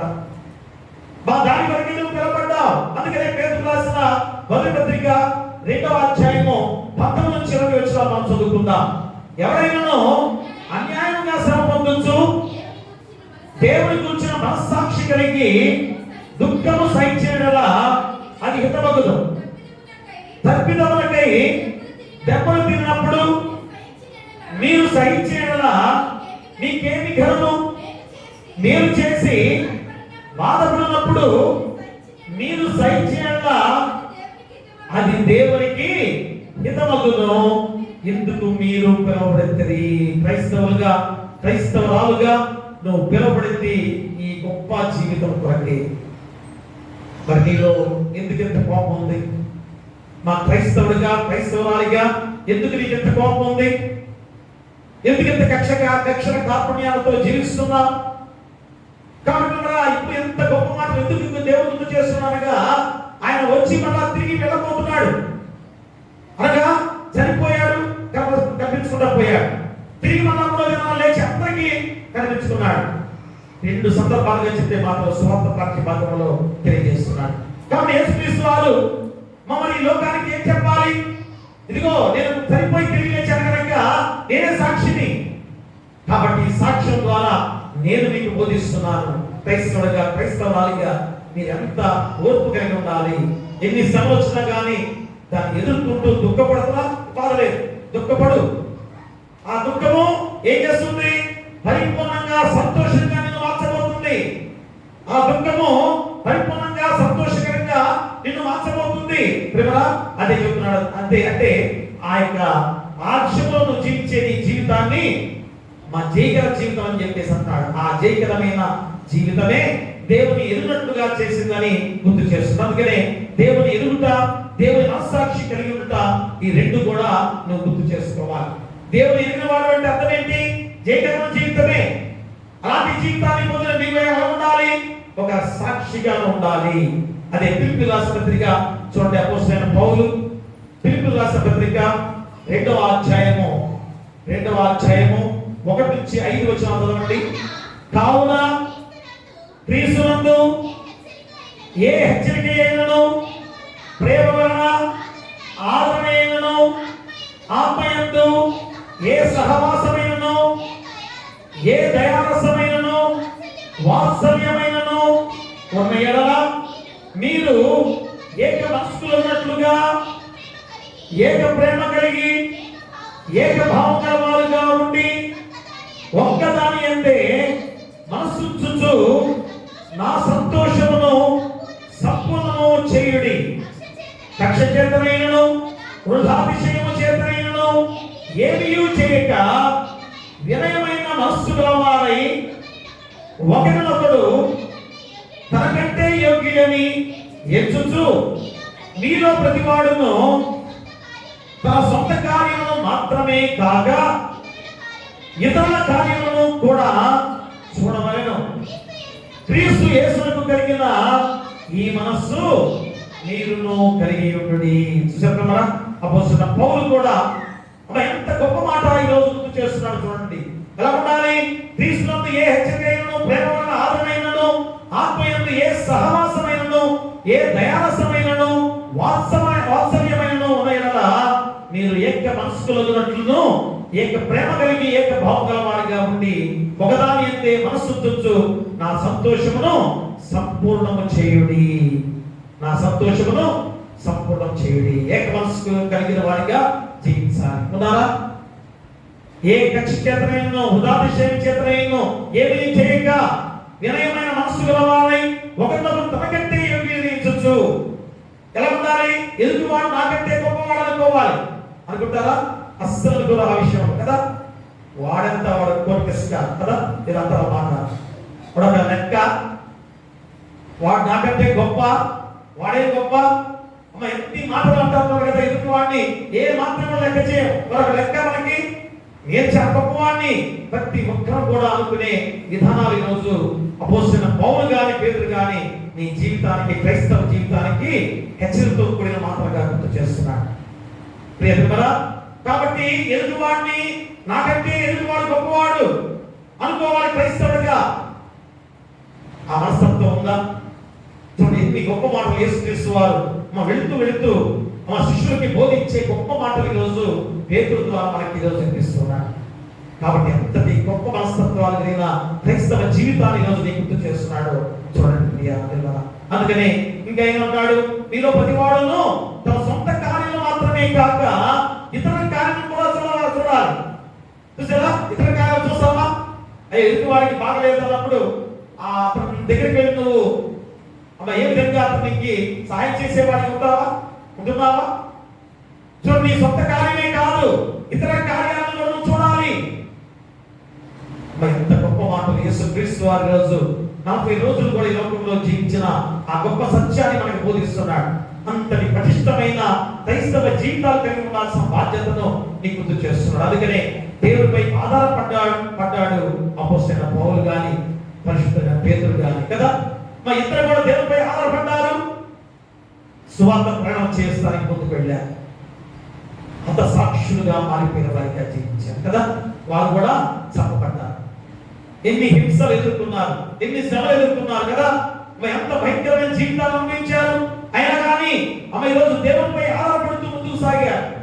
ఇంకా యేసుక్రీస్తు లోకంలో జీవించినప్పుడు ఏం జరిగింది? ప్రార్థనలో కొలువై ప్రార్థించుండగా ఆయన రూపాంతరం చెందాడు. చూసారా లూకా సువార్త? అంటే దేవుని సహవాసం ఉంటే నీకు ఎన్ని శ్రమలు వచ్చినా కానీ దేవుడు నిన్ను ఏ రీతిగా మహిమపరిచే దేవుడిగా నీకు తోడుగా ఉన్నాడు చెబుతున్నాడు. లూకా సువార్త 9వ అధ్యాయంలో 29వ వచనం చదవండి. 29వ వచనం. ఆయన ప్రార్థించుచుండగా ఆయన ముఖము రూపము మారెను, ఆయన వస్త్రములు తెల్లనివై తెగదగా మెరిసెను. చూసారా? ప్రార్థిస్తున్న ప్రతివాడు కూడా ఎంత మహిమ శక్తితో ఉంటారో చూసారా? ఆ యేసుక్రీస్తు వారు కూడా మానవుగా వచ్చిన యేసుక్రీస్తు వారి కదా. ఆయన దేవుని ప్రార్థిస్తుండగా ఆ రూపాంతరం కొండపై ఎంత మహిమతో కూడిన శరీరంతో ఉన్న వాడిగా ఉన్నాడో ప్రత్యక్షంగా చూపిస్తున్నాడు. ఇందులో ప్రార్థించగా పరలోకం నుండి దేవదూత వచ్చి ఆయన బలపరిచెను. చూసిన 22వ అధ్యాయం చూడండి. లూకా సువార్త 22వ అధ్యాయంలో 43వ వచనాన్ని చదవండి. 43వ వచనం. అప్పుడు పరలోకం నుండి ఒక దూత ఆయనకు కనపడి ఆయనను బలపరిచెను. చూసారా? ప్రార్థిస్తుండగానే అది కూడా జరిగింది. దూతే వచ్చి ఆయన బలపరిచింది. మరి క్రైస్తవుడిగా నువ్వు శ్రమలు ఎదుర్కొనే సమయంలో ఎంత దుఃఖం నీలో ఉన్నా కానీ ఆ దుఃఖము మనలా సంతోషంగా మార్చబడుతుందనే విషయం గుర్తు చేసుకోలేదా? మనను మహిమను పొందడం వల్ల తిరిగి శక్తివంతులుగా లేపుతాడని నువ్వు జ్ఞప్తికి తెచ్చుకోలేదా? కాబట్టి ఈరోజు చాలా జాగ్రత్తగా ఆలోచించుకొని ప్రియాలు కదా.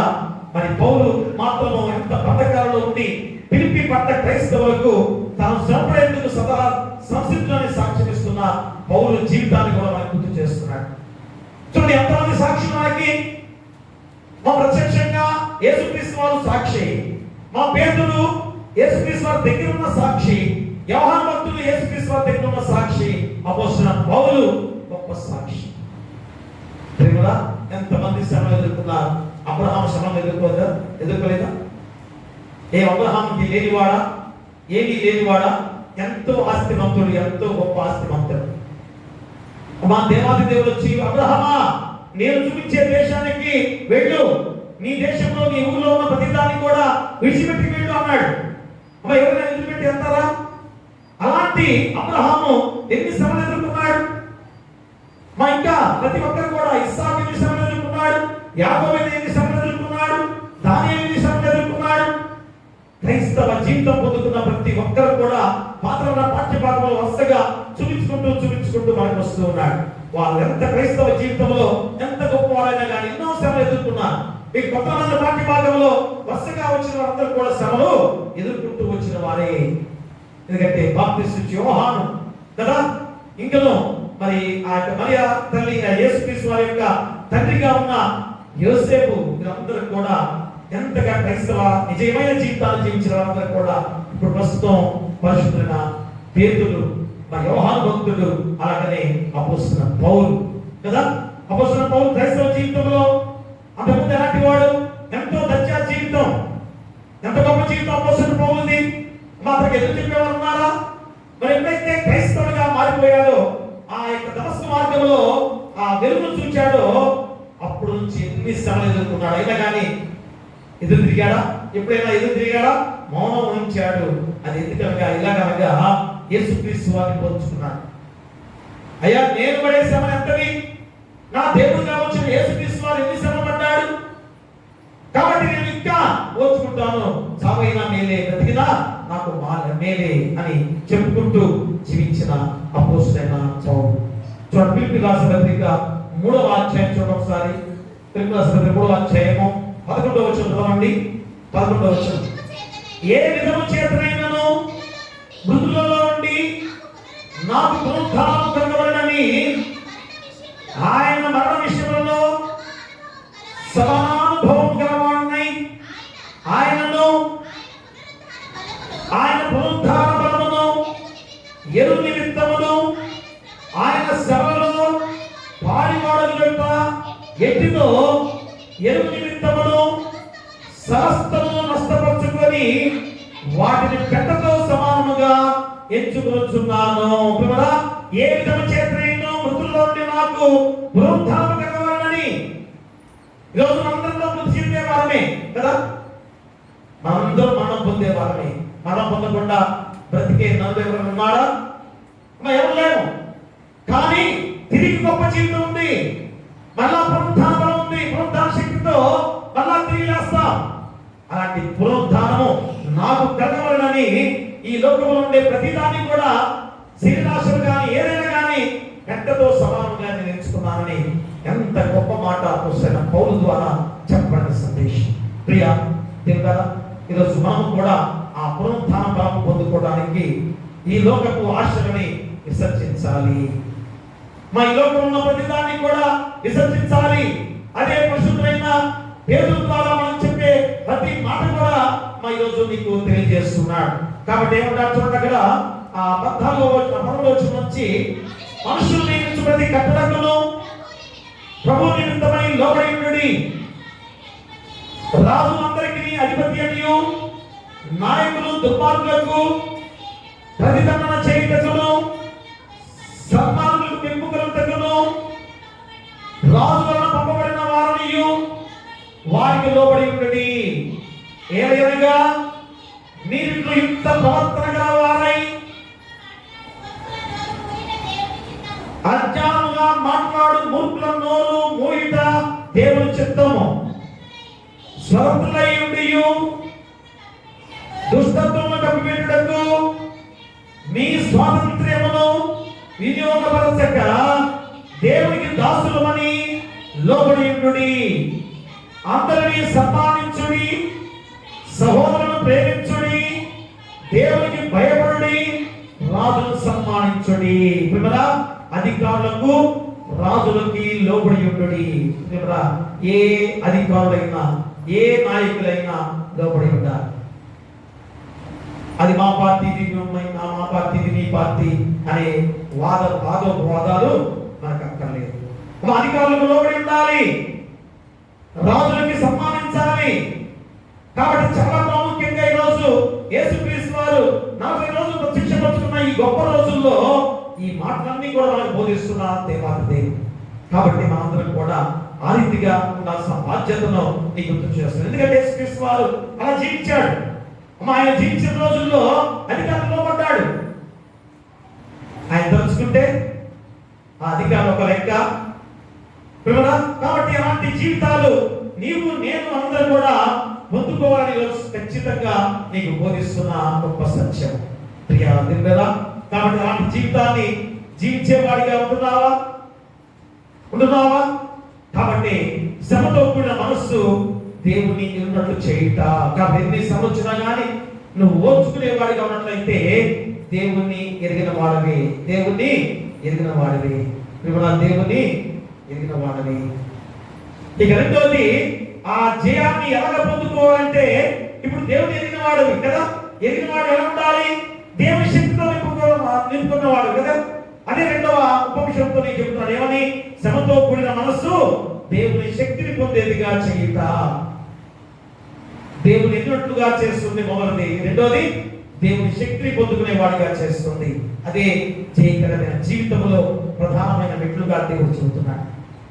మా దేవుని ఎరిగిన వాడిగా ఉండాలి, దేవుని శక్తిని పొందుకునే వాడిగా ఉండాలి.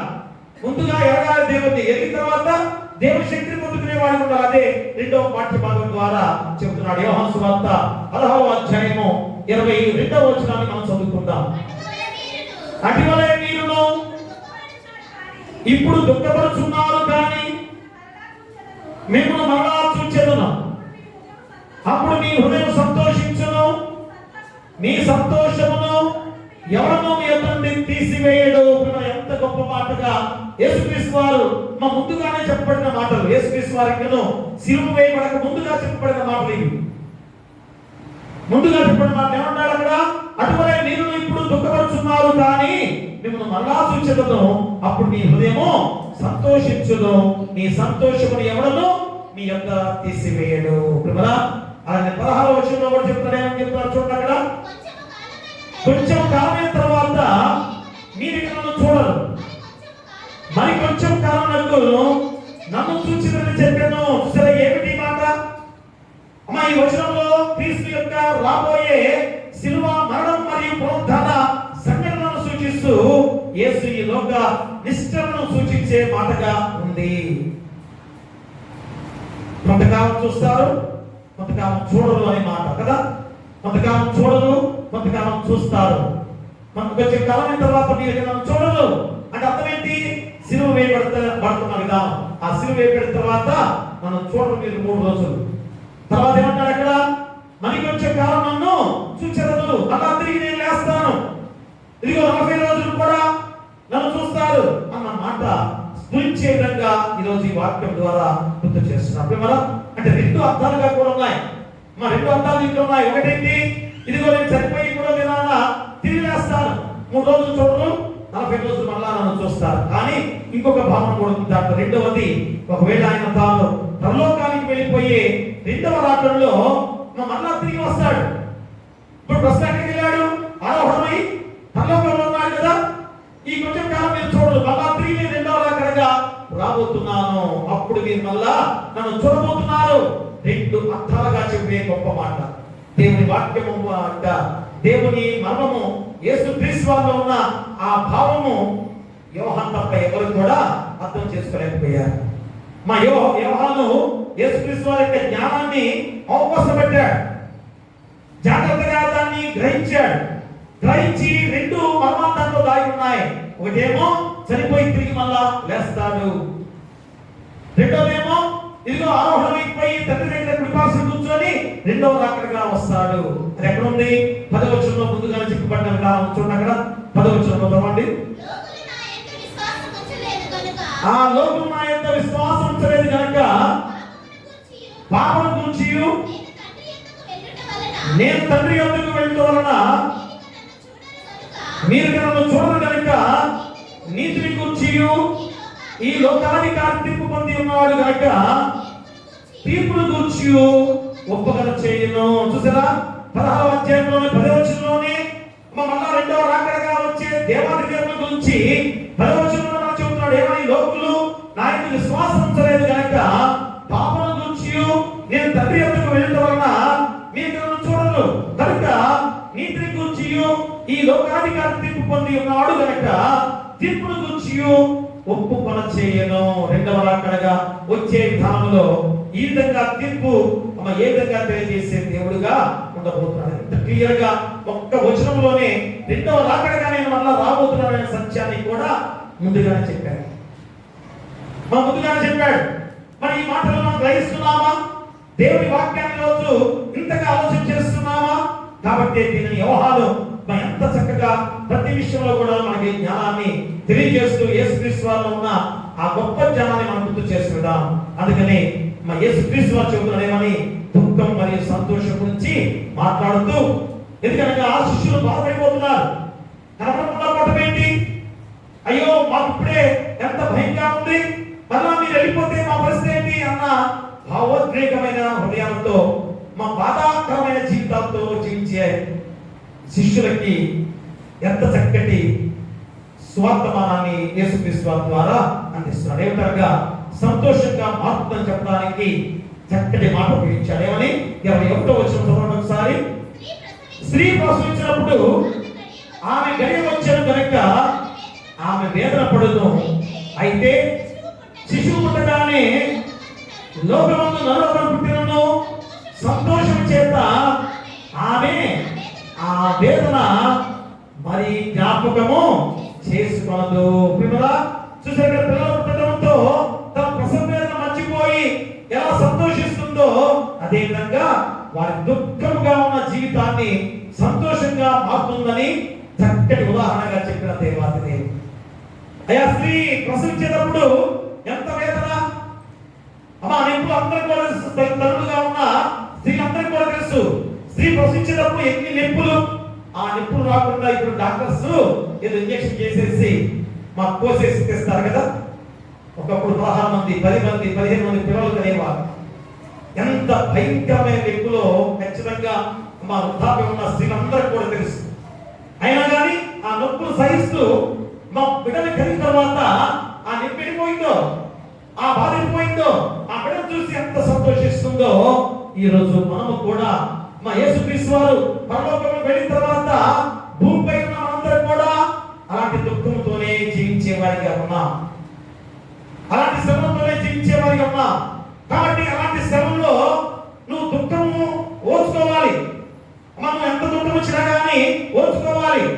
కాబట్టి ఆ దుఃఖాన్ని సహిస్తూ ఉన్నట్లయితే శాశ్వతంగా సంతోషంగా నీ జీవితాన్ని మారుస్తానని వాగ్దానం చేశాడు. ఈరోజు మా వాగ్దానం చేశాడు, అంతేగాని ఏదో నోటి మాటగా చెప్పలేదు. వాగ్దానం చేస్తున్నాడు. ఎవరైతే ఈ లోకంలో అన్యాయంగా శ్రమను ఎదుర్కొంటున్నారో, న్యాయంగా వెళ్తున్నారో, న్యాయంగా ఉండి కూడా శ్రమను ఎదుర్కొంటున్నారో, వారికి శాశ్వతంగా నేను సంతోషాన్ని ఇస్తాను, శాశ్వతంగా సంతోషిస్తాను. ఎక్కడ? మా బేదరాజులు ఈ లోకంలో ఎన్నో శ్రమలు ఎదుర్కొన్నారు కదా. దేవుని దగ్గర పరలోక రాజ్యంలో ఎంత శక్తివంతులుగా, ఎంత సంతోషకరంగా, ఎంత ఆనందకరంగా జీవించిన గొప్ప వ్యక్తిని మనం చూపించారు. ఉపమానంగా గ్రంథంలో 7వ అధ్యాయం నిజంగా చదువుకోండి. మనం ఎంతగా శ్రమ ఎదుర్కొంటున్నామో ఆ శ్రమని కూడా తీసివేసి దేవుడు మనల్ని ఎంత గొప్ప స్థితిలో ఉంచబోతున్నాడో నీకు గుర్తు చేస్తున్నాడు. అందుకని రోమపత్రిక 14వ అధ్యాయం చూడండి ఒకసారి. రోమపత్రిక 14వ అధ్యాయంలో 17వ వచనం చదవండి.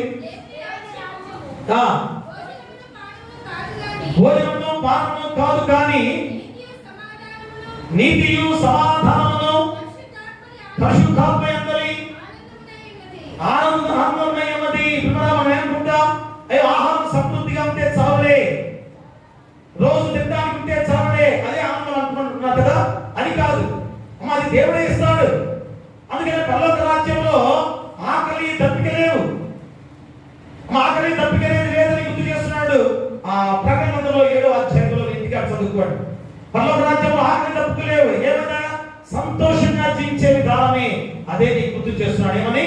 దేవుని రాజ్యము భోజనమును పానమును కాదు కానీ నీతియు సమాధానమును పరిశుద్ధాత్మ యందలి ఆనందమునై ఉన్నది. కాబట్టి ఈ లోకం ఉండగానే ఆ నీతియు సమాధానమును పరిశుద్ధాత్మ మనలో కలిగి ఉండాలి. నీతియు సమాధానమును పరిశుద్ధాత్మ మనలో కలిగి ఉండాలి. అదే పరలోక రాజ్యానికి అర్హత. ఆ పరలోక రాజ్యానికి నీకు అర్హత. కాబట్టి ఖచ్చితంగా అది పొందుకునే విధానం విశ్వాసులకు కూడా ఇది వర్తిస్తుంది. ఇది కూడా మరో నూతన శకానికి ఆరంభమే. కాబట్టి ఆల్రెడీ యేసుక్రీస్తు వారు తిరిగి లేచిన తర్వాత మన నూతన శకం ఆరంభమైంది కదా, నూతన శకం ఆరంభమైపోయింది. అందుకనే ఆదివారం విశ్రాంతి దినంగా లోకమంతా కూడా ఆశించుకుంటూ ఉన్నారు నూతన శకం.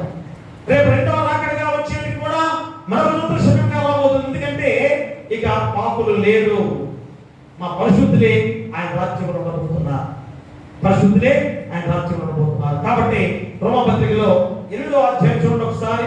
8వ అధ్యాయము 19 నుంచి 22 వచ్చిన చదవండి.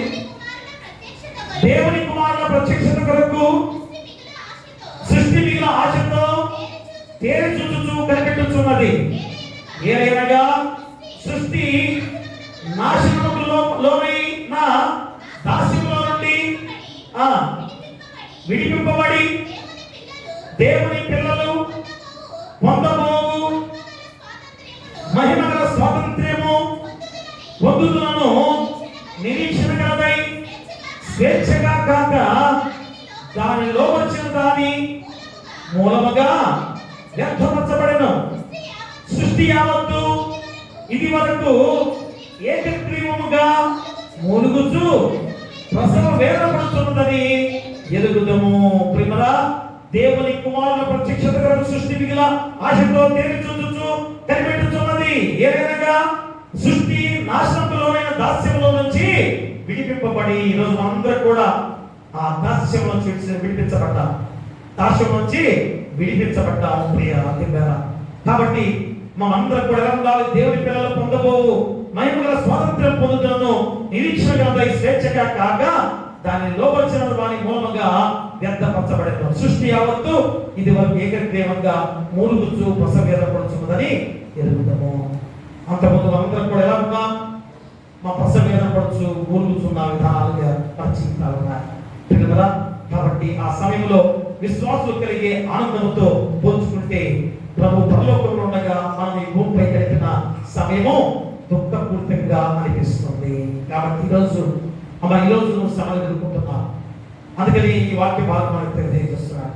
ఎన్నో శ్రమలు కదా, ఎన్నో శ్రమలు అందరూ కూడా ఎంత డబ్బున్నా కానీ ఎన్నో శ్రమలు ఎదుర్కొంటున్నాం ఖచ్చితంగా. కానీ రేపు రెండవ రాకడగా వచ్చిన తర్వాత శాశ్వతమైన సంతోషం నీకు ఇస్తానని వాగ్దానం చేస్తున్నాడు. శాశ్వత సంతోషం. ప్రస్తుతం ఏం చేయాలి? ఈ శ్రమను ఎదుర్కోవాలి. ఎదుర్కోవడం అర్థం ఏంటి? నువ్వు న్యాయంగా యుక్తముగా ప్రవర్తించేవాడిగా ఉండే విధానమే, అంతేగాని అన్యాయంగా నువ్వు చేస్తే ఏ మాత్రం సంతోషం నీకు రాదు. న్యాయంగా ఉంటూ శ్రమలు ఎదుర్కొంటే తిరిగి శాశ్వతంగా నీకు ఆనందాన్ని ఇస్తా ఉంటున్నాడు. ఇక దుఃఖం అనేది ఉండదు. అదే పేతురు రాసిన మొదటి పత్రికలో 1వ అధ్యాయంలో 6వ వచనంలో చెబుతున్నాడు చూడండి. అక్కడ ఇందువలన మీరు మిక్కిలి ఆనందించున్నారు, కానీ అవసరము బట్టి నానా విధమైన శోధన చేత ప్రస్తుతమున కొంచెము కాలము మీకు దుఃఖము కలుగుతున్నది. ఎంత చక్కటి మాటలు మా పేతురు ద్వారా వాళ్ళు గుర్తు చేస్తున్నాడు. అన్ని కూడా జరుగుతున్నాయి, ఇప్పుడు అవన్నీ కూడా మనలో జరుగుతున్నాయి. అందుకని ఇందువలన మీరు మిక్కిలి ఆనందించున్నారు, కానీ అవసరం బట్టి నానా విధమైన శోధన చేత ప్రస్తుతం కొంచెం కాలము మీకు దుఃఖము కలుగుతున్నది.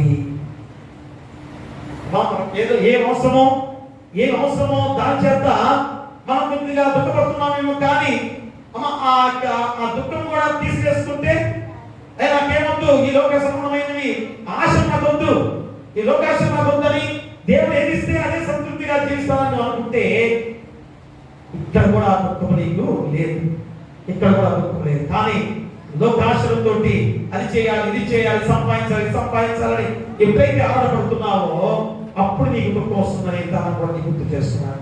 కాబట్టి న్యాయంగా జీవించే నీకు శ్రమలు ఎన్ని ఎదుర్కొన్నా కానీ ఎన్ని వచ్చినా కానీ ఓర్చుకో, ఓర్చుకో.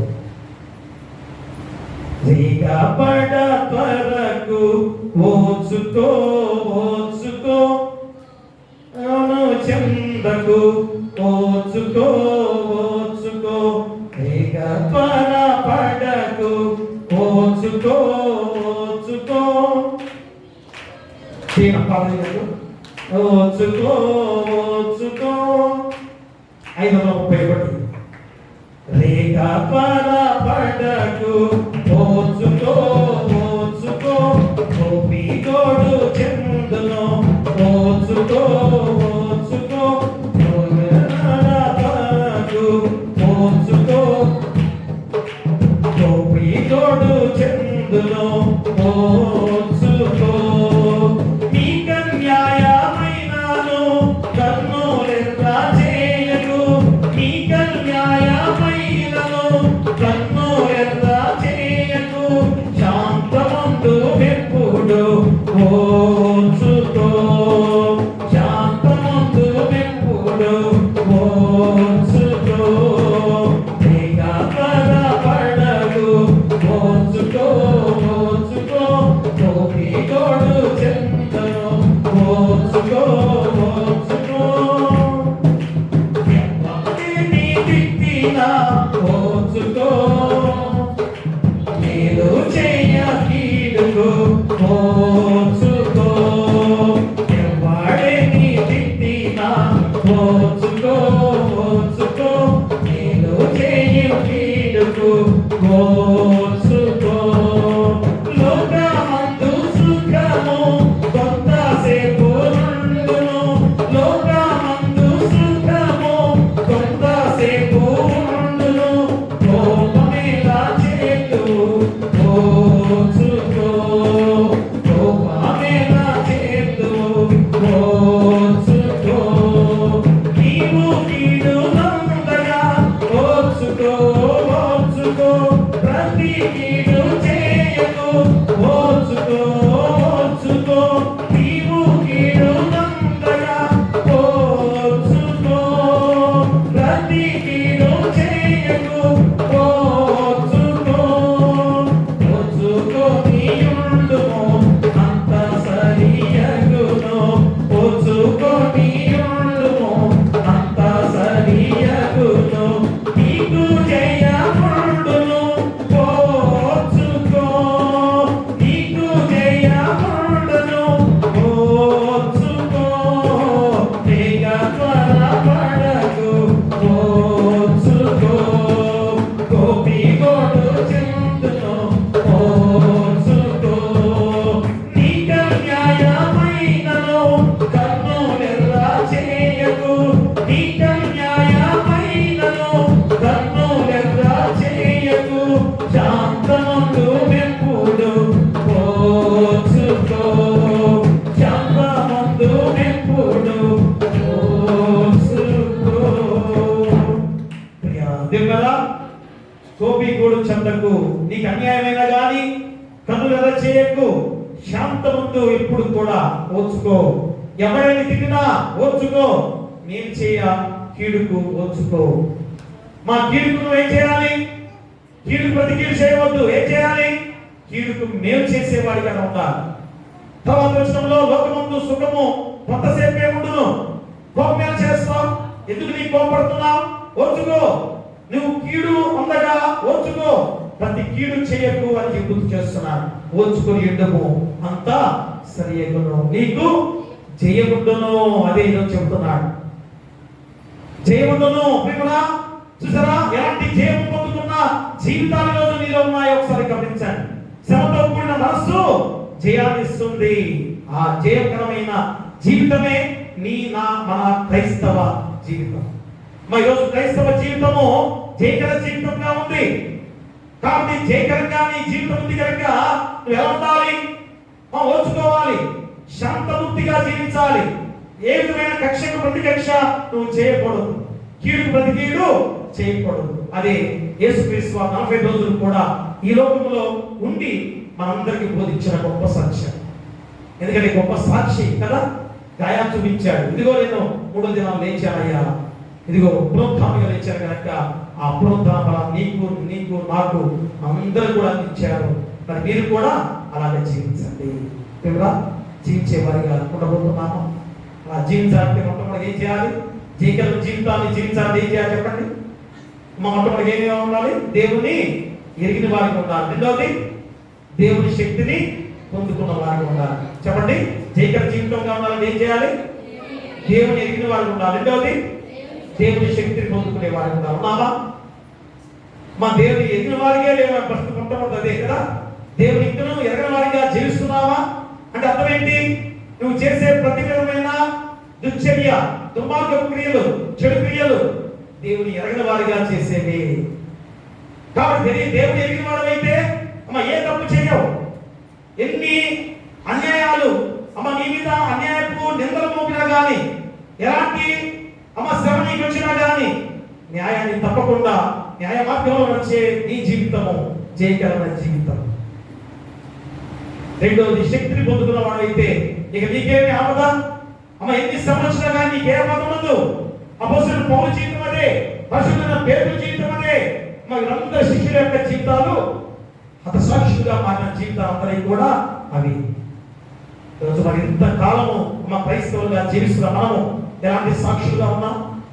ఎలా సాక్షిగా జీవిస్తున్నాం? ఈరోజు ఖచ్చితంగా ఈరోజు మనం అలాంటి సాక్షిగా ఉండాలి. ఇన్ని సంవత్సరాలు అమ్మ మనం దేవుని వాక్యాన్ని వింటున్నామే, ఆ సాక్షి జీవితం నీలో లేకుండా పోయిందంటే ఇంకా నువ్వు దేవుని ఎరగని వారిగా జీవిస్తున్నావా? దేవుని శక్తిని పొందుకోకుండా జీవిస్తున్నావేమో ఆలోచన చేసుకొని, దేవుడేమో జయకర జీవితాన్ని ఇచ్చారని చెబితే నువ్వు దేవుని ఎరగని వాడిగా, దేవుని శక్తిని పొందుకునే వాడిగా లేవు అని ఈరోజు లోక విధంగా నీకు గుర్తు చేస్తున్నా. ఇప్పుడైనా గుర్తు తిరిగి నేను జయకరంగా నా జీవితాన్ని దేవుడు మార్చాడు కనుక జయమే, అపజయం లేదు. ఏ విషయంలోనైనా నాకు అపజయం లేదు అని మా క్రైస్తవుడిగా మా ముందుకు సాగు. ఎలాంటి అన్యాయం చేయకాకు, ఎలాంటి తప్పుడు విధానంలో జీవించకాకు, మా పరిశుద్ధులుగా నీతివంతులుగా సమాధానకరమైన జీవితాలతో జీవిస్తే పరలోక రాజ్యంలో నిత్య సంతోషం నీకు కలుగుతుంది. కాబట్టి మనందరం ఏం చేయాలి? దర్శన దినమందు సిద్ధపాటు కలిగి ఉండాలి. అది రెండవ ఆరాధనలో ఇచ్చే అంశం. దర్శన దినమందు నీ సిద్ధపాటు ఎలా ఉందో రెండవ ఆరాధన చెప్పబోతున్నాను. అట్టి కృప మీకు ఉండాలని కోరుతూ మీకును మీ కుటుంబాలకును సదాకాలం దేవుడు తోడైనను కాక. ఆమేన్. సమస్త జ్ఞానం ఇచ్చిన దేవుని సమాధానము యేసుక్రీస్తును మీ హృదయములకును మీ తలంపులకును కావలియుండును గాక. ఆమేన్. దేవా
కూర్చోండి. కృతజ్ఞత కానుక, మొక్కుబడి కానుక తెచ్చినారంటే ముందుకు వచ్చి దేవుని ఆశీస్సులు పొందుకోవాల్సిందిగా కోరి ప్రార్థిస్తున్నా.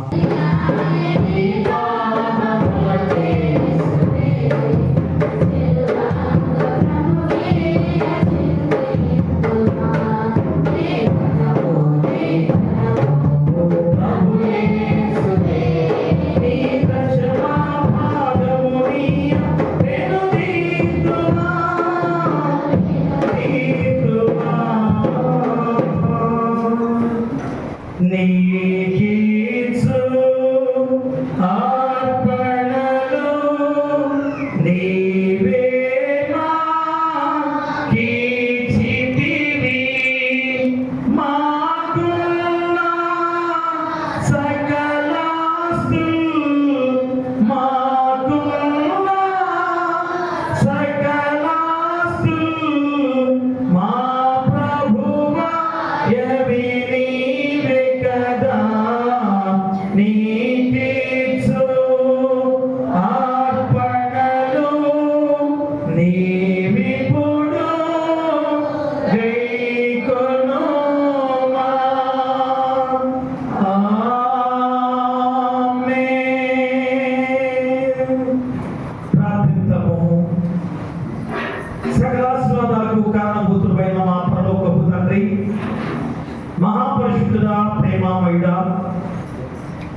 ఆశీర్వాదంగా ఉన్న గొప్ప దేవా మీకే వేలాది స్తుతులు స్తోత్రాలు.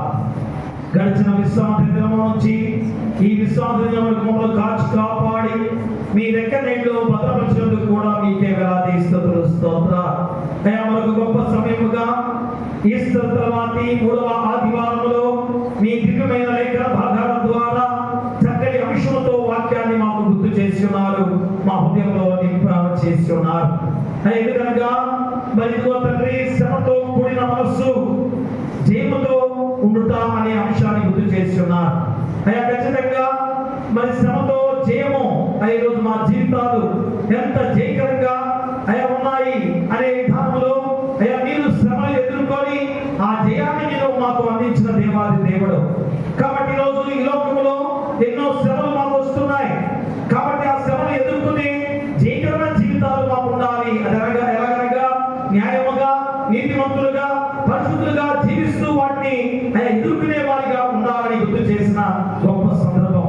కాబట్టి ఆ జయకరమైన జీవితంలో మనం ఉన్నామని, ఎలాగా ఆ జయకరమైన జీవితాన్ని పొందుకున్న వారిగా నువ్వు ఎలా ఉన్నావంటే అనగా దేవుని ఎరిగిన వారిగా ఉండే గొప్ప విధానము, దేవుని శక్తిని పొందుకునే వారిగా ఉండే విధానము. కాబట్టి పేతురు ద్వారా ఎలాగా సంఘానికి బోధించే విధానము. ఎందుకంటే సంఘంలో ఏ విధంగా అన్ని విషయాల్లో ఎన్నో శ్రమలు వస్తుంటాయి. భౌతికంగా, మానసికంగా, సమాజపరంగా, రాజకీయ పరంగా వేరే వేరే శ్రమలు, ఎన్నో శ్రమలు తండ్రి వస్తుంటాయి. ఆ శ్రమలన్నీ కూడా ఓర్చుకునే వారిగా ఉండాలి.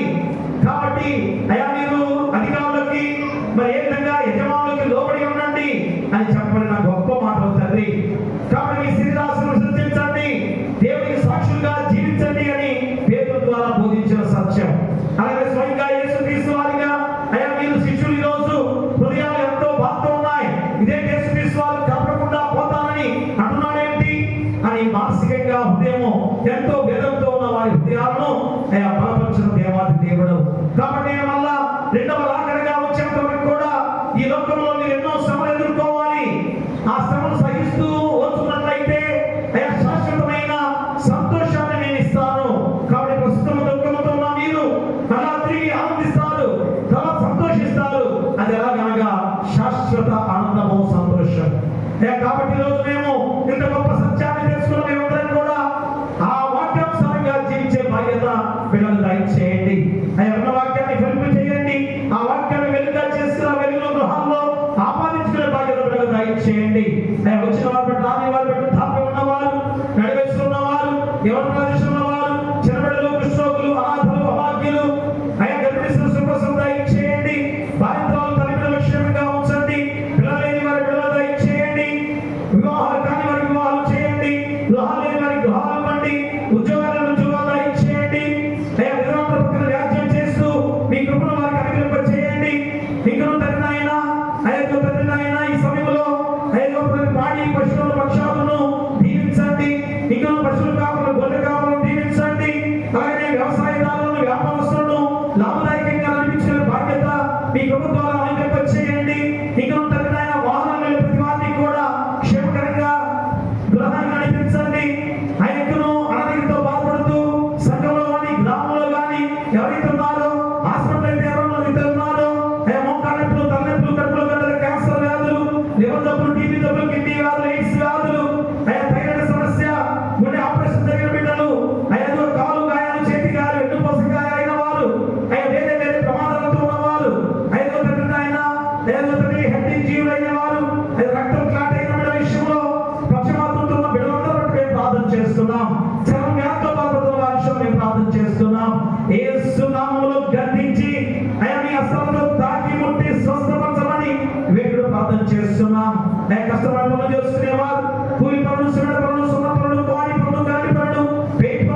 ఇదిగో తండ్రి నాయన చదువుకునే బిడ్డలు శ్రమలుగా ఇంటిగా ఉండగా మీ కృప అనుగ్రహింప చేయండి.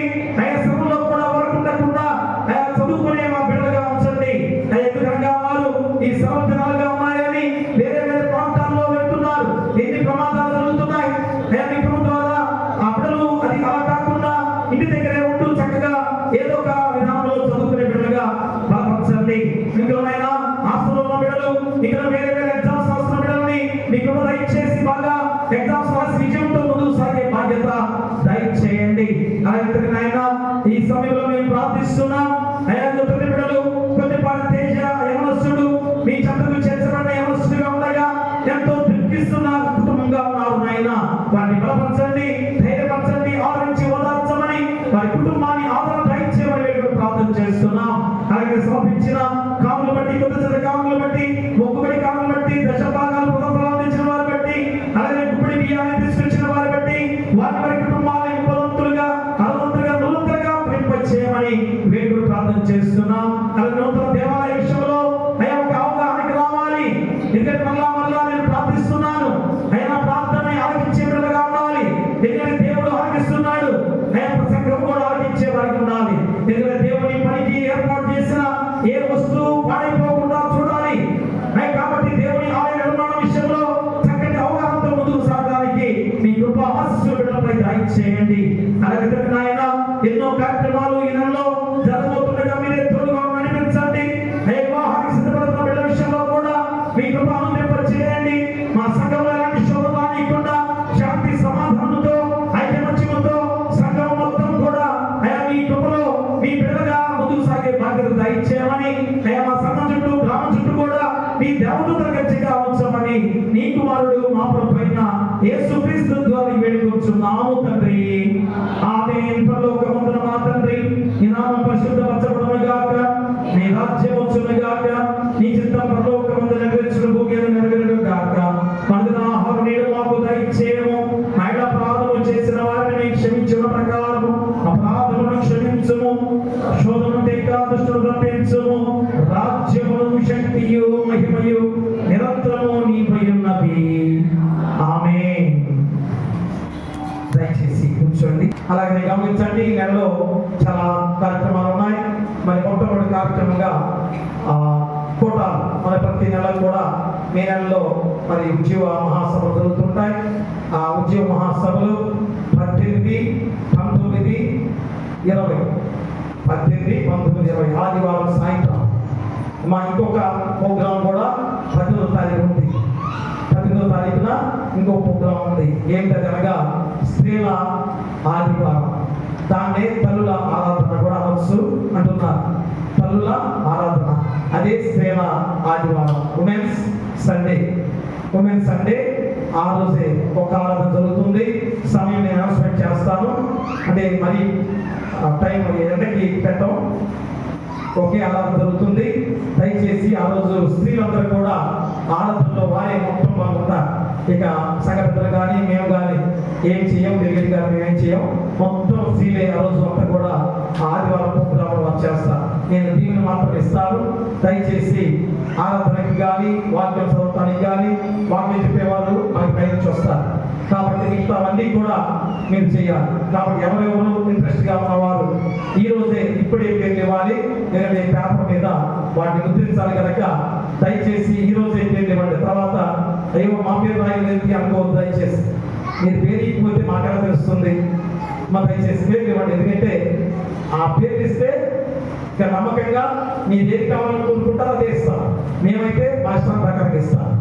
మీకు ఏది ఇష్టంగా ఉందో అది కోరుకోండి ఇప్పుడే. కాబట్టి మీరు ఇచ్చేయి. ఈరోజు ఎవరి పాస్టర్ గారికి పేరు ఇస్తే మాకు ఖచ్చితంగా ఆ రోజు ఎంతో ఘనంగా జరగడానికి ప్రాక్టీస్ కూడా ఈ రోజు నుంచి ఉంటుంది. దయచేసి గమనించండి.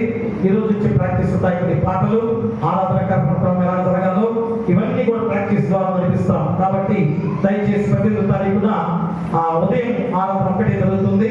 అది ఆదివారపు ఉమెన్స్ సండేగా శీల ఆదివారంగా జరుగుతుంది. సాయంత్రం ఉద్యోగ సభలు జరుగుతాయి. సాయంత్రం ఉద్యోగ సభలు 7 గంటలకే ప్రారంభించబడుతుంది. ఎందుకంటే చక్కటి వాయిద్య సంగీతంతో పాటలు పాడడానికి అవకాశం ఉంది కనుక దయచేసి అందరూ కూడా సిద్ధపడండి. అందరూ కూడా రావాల్సిందిగా కోరి ప్రార్థిస్తున్నాం. మరి ఆ యొక్క ఉజ్జీవ సభలకు మీ వంతు విరాళాలు కూడా దయచేసి ఇవ్వండి. ఎందుకంటే ఆర్కెస్ట్రాకి 3,500 రూపాయలు రోజుకు పడుతుంది. మరి వచ్చే దైవజనులు ఎక్కడెక్కడ దూర ప్రాంతం నుంచి 3 రోజులు 3 దైవజనులు వస్తున్నారు. దయచేసి వారికి కూడా కానుక ఇవ్వాలి కనుక ఖచ్చితంగా ఇవ్వాలి, వారికి కానుక ఇవ్వాలి. దయచేసి అది గమనించండి. మరి వారికి ప్రత్యేకంగా మీరు భోజనం చేస్తామంటే మీకు అవకాశం ఇస్తాను. ఇచ్చిన గెస్టులకి, వచ్చిన పాస్టర్ గారికి మీ ఇంట్లో ఎవరైనా భోజనాలు ఏర్పాటు చేసుకుంటే మరి దయచేసి ఎవరైనా పిలిస్తే వారు వచ్చి భోజనం చేస్తారు. అది గమనించుకొని ఈ 3 కార్యక్రమాలు దయచేసి చేయండి. ఎందుకంటే అది మన సంఘానికి దీవెనకరము, మేలుకరం. దైవజనుల ద్వారా మొత్తం మనకు అందించబడుతుంది. 11 గంటల వరకు కూడా మనం దేవుని వాక్యంలో ఉంటాం. 11 గంటల వరకు కూడా చక్కగా మనం ఉంటాం. చివరి రోజు కొద్దిగా ఎక్కువ అవుతుందేమో, 1 గంట అంతే.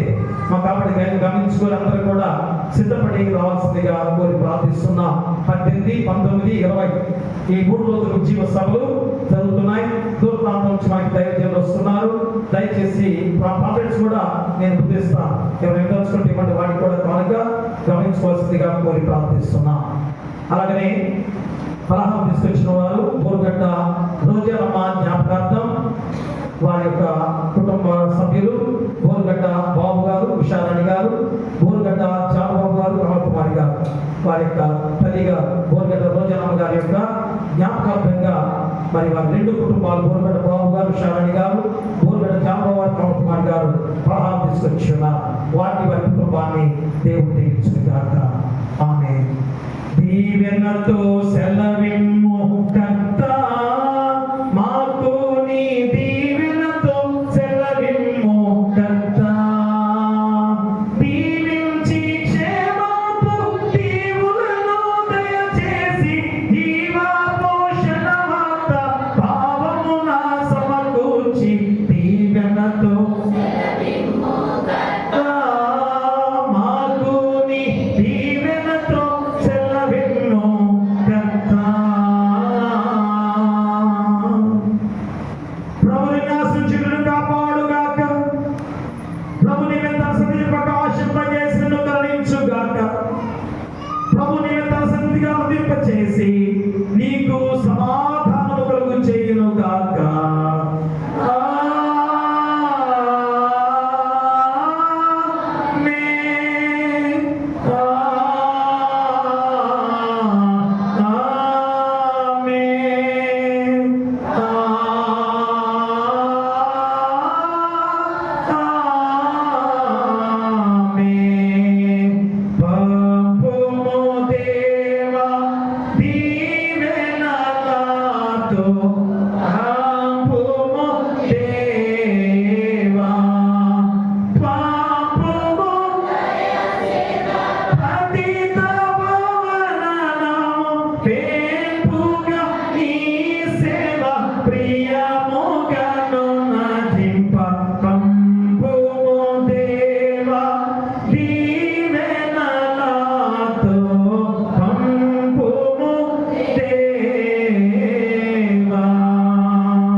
కూర్చోండి. మహాము స్వీకరించి వెళ్ళవలసిందిగా కోరి ప్రార్థిస్తున్నాం.